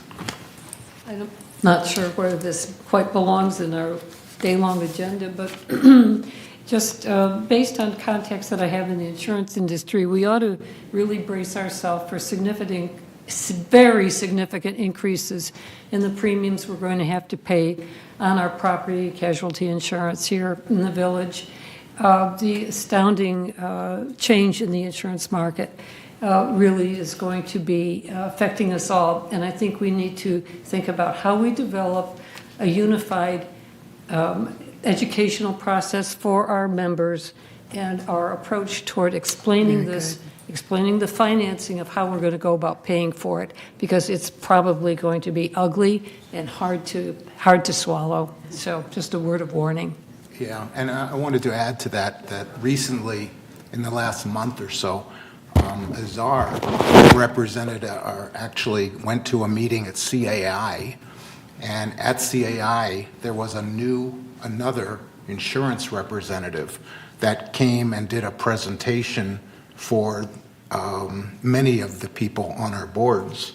And based on that presentation, Dan Yost had requested a quote from this company. I don't remember the name of the company, maybe. USI.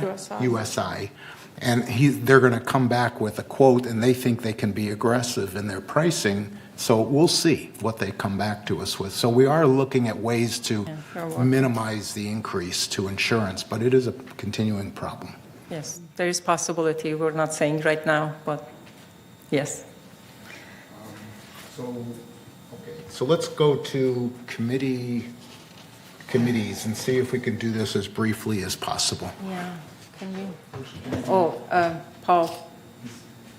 Kamala? We were going to ask, in the interest of time, do you want to bypass the committee reports? No? Okay. Okay. Okay.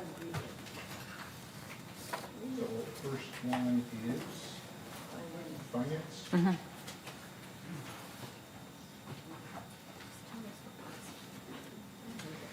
So I'll go as fast as possible.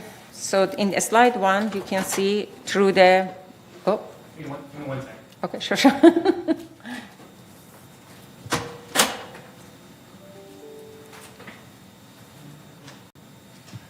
Can we go?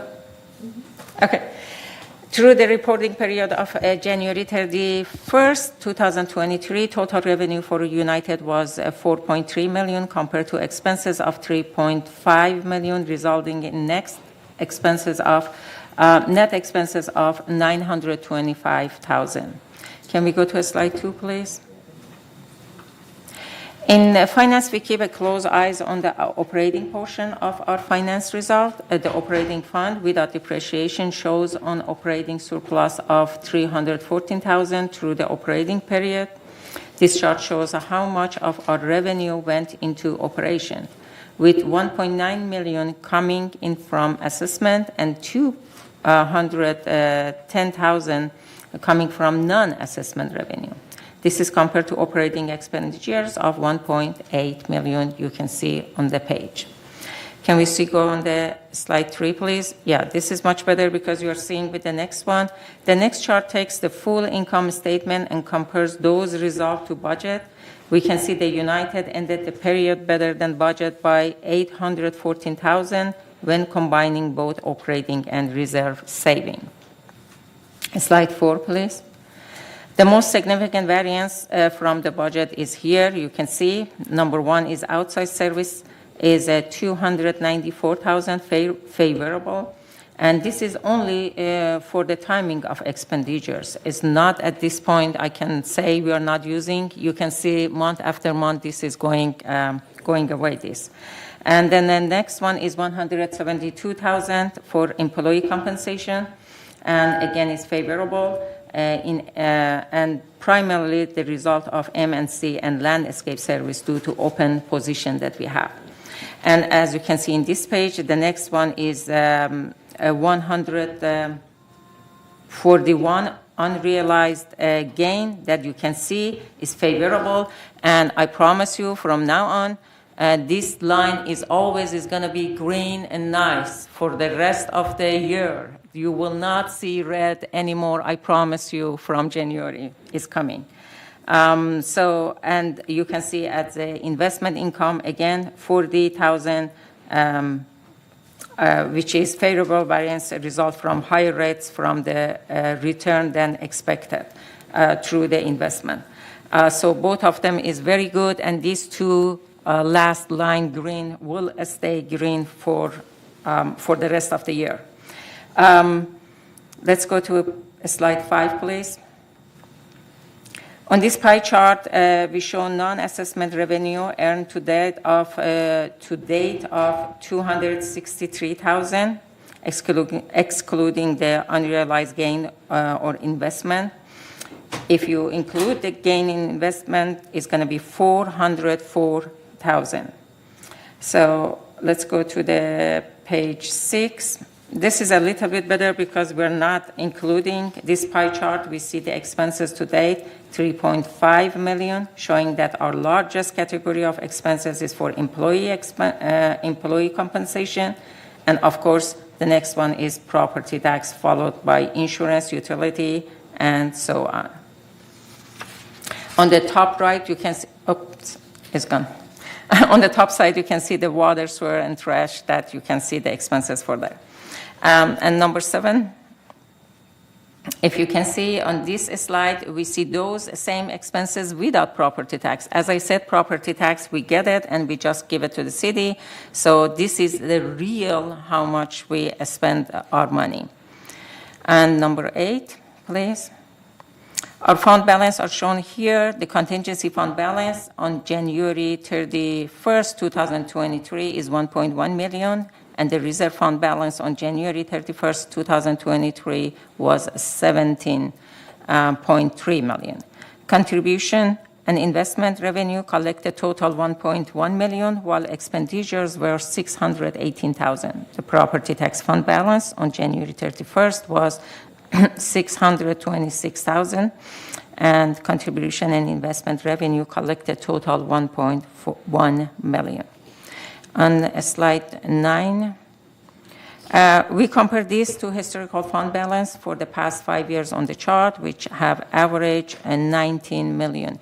I wanted to warn residents here. You can see in 2023, this is going a little bit down than the average. And we should maybe consider to adding a little bit to contingency account ahead of the budgeting for the next year. And then slide 10. We have a slide here to show resale history from 2021 to 2023 through January 31st, 2023. United released total 20. Resale was 20, which is 18 resales lower than last year. I don't know, it's not a good sign. What would be the result? Many things together. But the good news is the average amount of per manor is 293,000, and that didn't come down yet. And that was as quick as I can say, and Mr. President says quick, the information. And then the next is going for the 2 ad hoc, I think, and I quickly tell you. Yes, for ad hoc committee investment, right now we are in the process of, we passed today the policy, and we already changed the investment. And then number 3 in the row in the ad hoc committee duty was finding advisor. So we are in the process. We sent a request to 3-4 people. When I said people, I mean company, big company, not per person. But we will give you information after we know a little bit more about them. We are waiting for data. So we cannot say when is the next meeting until they respond to us. We don't have anything to do until they respond. Regarding to number 5, report of private loan research ad hoc committee. This we had it in the March 2nd and March 9. We just goes through in March to recognition all of the pages with the Pamela Bashline and other people. And then now the next step to going specifically for individual loans, why the barrier was for that one. So it is an open session. I am asking anyone has any, everybody welcome to come. If you cannot come, please join us from the Zoom. So if you have any idea, anything that you can help, we appreciate. As you heard today, loan is important, and we have somehow to tackle this problem. Thank you. Next committee is architectural controls and standards. Thank you, Mr. President. Tony. We had no request for alterations for this committee, so save time, money, and staff. We canceled the meeting. The next one will be on April 20th, and it's an open meeting, and invite everybody to come. Okay, thank you. Next item is 13C, report of member hearings. Director Lee. Our next meeting would be April 13th at 9 o'clock. Thank you very much. Okay. 13D would be governing documents. Director Okay, Maggie our Blackwell. meeting was on February 16th. We discussed the multiple memberships, and we made a motion to distribute the information to the Finance Committee to help those people make their decisions. And we are talking about the clutter policy, and for future agenda items, this one is going to be coming up next. The 3-year lease expiration and the subletting rules. So far, our lease agreement to extend is automatic. We've never pulled anybody out of line and said, you've been truly horrible in here, you've annoyed your neighbors, you've caused trouble, or whatever. We have never, that I know of, refused anyone on that. And yet there are some people which clearly could have been considered had we thought about it. So this is true of the subletting too. Subletting members are not member owners. Subletting members are owner's guests who pay an extra bonus to the member. And so that one is a step further away from the actual member even. And we have very seldom considered denying. We do deny occasionally, but we need to set some clear guidelines, and we need to run this by our attorney, and not necessarily for the subletting, but it is kind of the same bucket, because we should not have to be automatically renewing people that we really don't want to renew. So that's going to be an interesting discussion. Thank you. Okay, thank you. Okay, next item is report of the landscaping. Diane Casey. Yes. We had a good meeting. Kurt presented the project log, the water consumption, and the key performance, which is something he's been, presenting to all the different committees for landscape and also VMS and the GRF. So it's a very important, if you watch any of those meetings from February 24th, you'll see those key performances. Thank you. Okay, thank you. Okay, next is maintenance and construction. That's me. I think the main items that came up at our February 22nd meeting was to expand the Shepherd's Crook program and beyond the Gate 1 to the shopping center, and that would be completed by the end of this year. We approved that as a board to go ahead and do that. And there was one other thing that I can't remember. But anyway, if I remember it, or maybe someone else will remember it. But the next meeting is April 26th at 9:30. Next item is the report of the United Resident Advisory Committee. Anthony Liberatore. Thank you, Mr. President.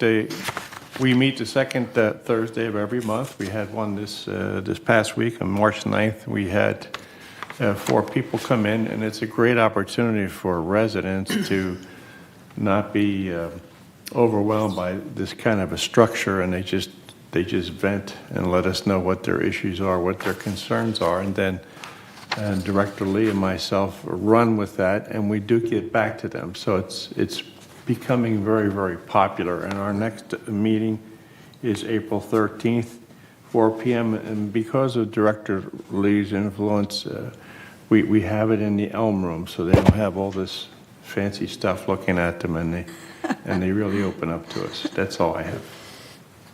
Okay, thank you. And next is the GRF committee highlights. GRF Finance. Yes, GRF had a finance meeting on February 15. Actually, the main things, there was investment. It wasn't in the agenda, put it. We tried and to bring and encourage them, their investment is in the bond fund, as we had it for the United, we make a motion. Of course, our motion failed. We know that they are not going to do, but I want all residents knows that everybody live in the Laguna Wood is a member of GRF. So you have a right to talk about this investment. It's not like one board and another board. Every single person that has a member of the United can go to GRF and talk about this investment. Still, they are in the bond fund, and still they are losing, and Fed is not going to go anywhere, bringing down in 2023. So the next meeting is, which I encourage everyone comes, is April 19 at 1:30 in the boardroom. Next item is 16B, which is report of the Community Activities Committee, Director Casey. Okay, and that meeting was on March 9th, and one of the things that they mentioned, that they would like to see the financial statements addressed by staff. They approved the equestrian care services, and they had a good report from the manager of golf and the garden center. And the next meeting is April 13th. Okay. Next one is GRF Landscape Committee, again, Director Casey. Okay. And so they met on February 8th, and they talked about because they meet every other month.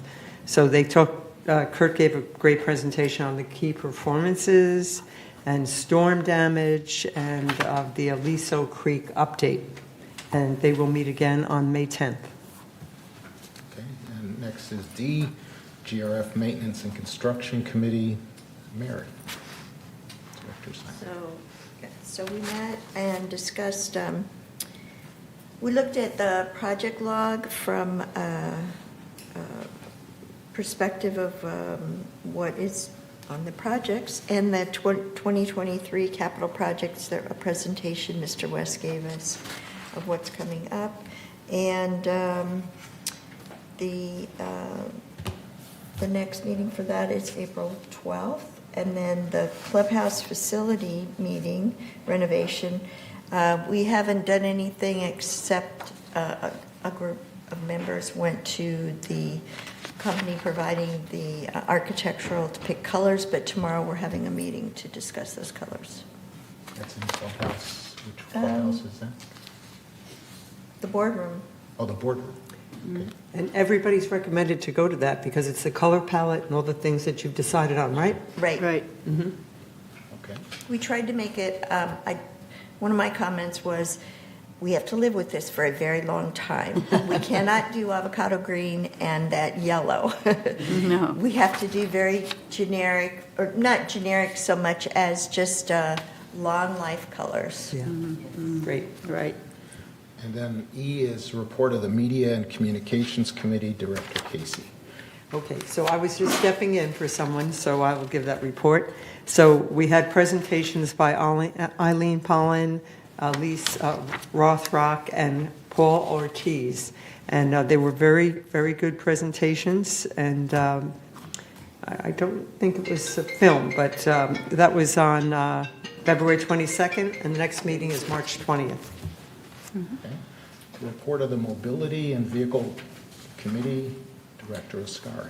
Yes, I think you passed website ad hoc. You don't want anything for website ad hoc? Website. Okay. If you don't want, that's okay with me. Okay, go ahead. Website.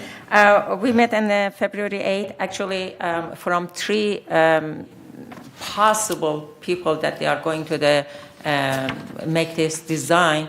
Now we are down to two, and actually, behind the curtain, we all agree with one.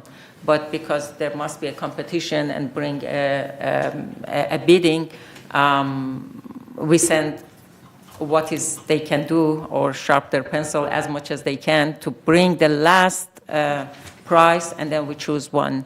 And definitely, we are very, very getting close to this website. Keep going. And then the next one, we are going to mobility, and that was actually a very interesting, for the first time in March 2nd, they make it a special committee. Apparently, I don't know. In the past, maybe no director asked in that committee why you are spending 300 or 400,000 in the cars, because when Director Bach and I, we were there, two representatives of the United, when we asked, people were surprised why you're asking. And I said, well, I think director should ask about what's going on about the vehicle. So we tabled two of the motion, which was 347 for 10 Ford Ranger and another 10 utility vehicle for 220,000. We said until you bring some information. So actually they made it. They met in a March 2nd, a special meeting, and you can see the beautiful, wonderful that the director of the mobility make it, Director Carroll, I think his name is, if I am not wrong. Yes, Carroll. But one thing we notice in here, some of the car was out of the work for, you can see, 134 days, 342, 430 days. So we mentioned, we vote this one. Don't get wrong, we voted, but we ask, we have 400 cars.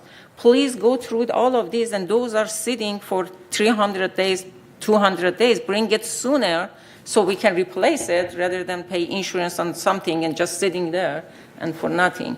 So they said it's a lots of work, but hopefully they can do it. But I'm happy with what we did. We represent United very well there. Okay, thank you. And Lenny, can we back up to broadband? Oh, did we miss one? Okay, broadband. Okay. Yeah, I'm sorry. So we're meeting a lot, and we met in February, and this is a very serious issue to us and to a lot of different communities, a lot of people. There has been 5.8 million people who have dropped cable, outside. Streaming is the thing that people are going to because there's all these price things going on. Now, our founder, he had the foresight to see that cable was a big thing, and he laid all that. We were a company before Cox, before other companies came in. So we're looking at 3 proposals and deciding, what is the best for, for Laguna Woods Village overall, So it's been enlightening, and I'm glad to be on the committee, and we'll see what happens. Thank you. Thank you. Let's see, where were we? Number G, or letter G, report of the Security and Community Access Committee. Director Blackwell. Thank you. Yes. We discussed additional cameras in the RV lots, and the fencing is needed at the dog park to keep out trespassers and prevent thefts from vehicles. That's very close to Clubhouse 4, and it's been a troublesome spot for years. Even though we have the protective fencing there, they are still trying to get in over there. So we will continue to look at that. We have a security administrative specialist and traffic officer who audited the RV lots. That has rearranged and freed up some spots for residents who've been waiting for over a year. So that's a good movement. We have a request for a stop sign, 4-way stop, and crosswalk. There's tricky word, and crosswalk. And we approved the stop signs and crosswalks being put at the intersection of Sevilla and Mendoza. That was approved. It was brought to GIF, I forget what they did with it, but it's a very bad intersection down there because people speed up Sevilla to get out Gate 4. And so we don't want that. That's Sevilla at the intersection of 2. I think the final decision of that may have been yesterday to not do it. They felt that it was close enough to the intersection at Gate 2 that people could see crossers. Although we did recommend we put it there, they said no, they didn't want a stop sign there. They wanted the people to have regular ingress into the community, and they felt they were close enough. I did notice that the cross pedestrian sign, the yellow pedestrian sign, which was up on the right, disappeared 2 days ago. So now they have less protection than ever. So that may come up again. But there is a crosswalk there. But the yellow sign now with pedestrian on it is gone. So that's not really an improvement. So that'll probably come up again. All right, and we meet again. Only when we need it. The next meeting is to be determined. So thank you. That's it. The next one is the traffic hearings. Director Abercar. The traffic hearings were held on January 18th. Next hearing is on March 15th at 9 a.m. Also noticed some kind of at the dusk time at Gate 1 and Gate 3, there were some dark spots hiding the street lights, and they were identified and noticed and told to the proper people to make sure the foliage is pulled back a little bit. Thank you. Preparedness Task Force Director. Thank you, Mr. President. As we know, this is a task force, not a committee. It's headed up by Eric Nunes, the head of security, doing a good job and preparing for the worst, hoping for the best. And we have to try to reach out to people so they know what to do, what to expect when a disaster happens. And the next meeting is on the 28th of March, and it's 9:30 here in the boardroom. And on that subject, there was a CII webinar coming up the end of March, and I thought I would invite Cash to that because it falls on a Wednesday. And I know you're busy with bowling, Tony, so I figured Cash might attend that. So I sent the invitation to you. I think you should attend that if you could. Yes, yeah, I did. So you should have it. If you don't, let me know. And then the next item is J, report of the Information Technology Advisory Committee, Director Casey. Yes, so this is a committee to go over the installation of our new software that is our, and the consultant is walking us through step by step of what's happening and how we're meeting the schedule or maybe having to push it out a bit because certain software that's being included has different processes. So we've had over 100 meetings with staff to go over training. And Mary, make sure from Chuck that you're on that because it is a Zoom meeting.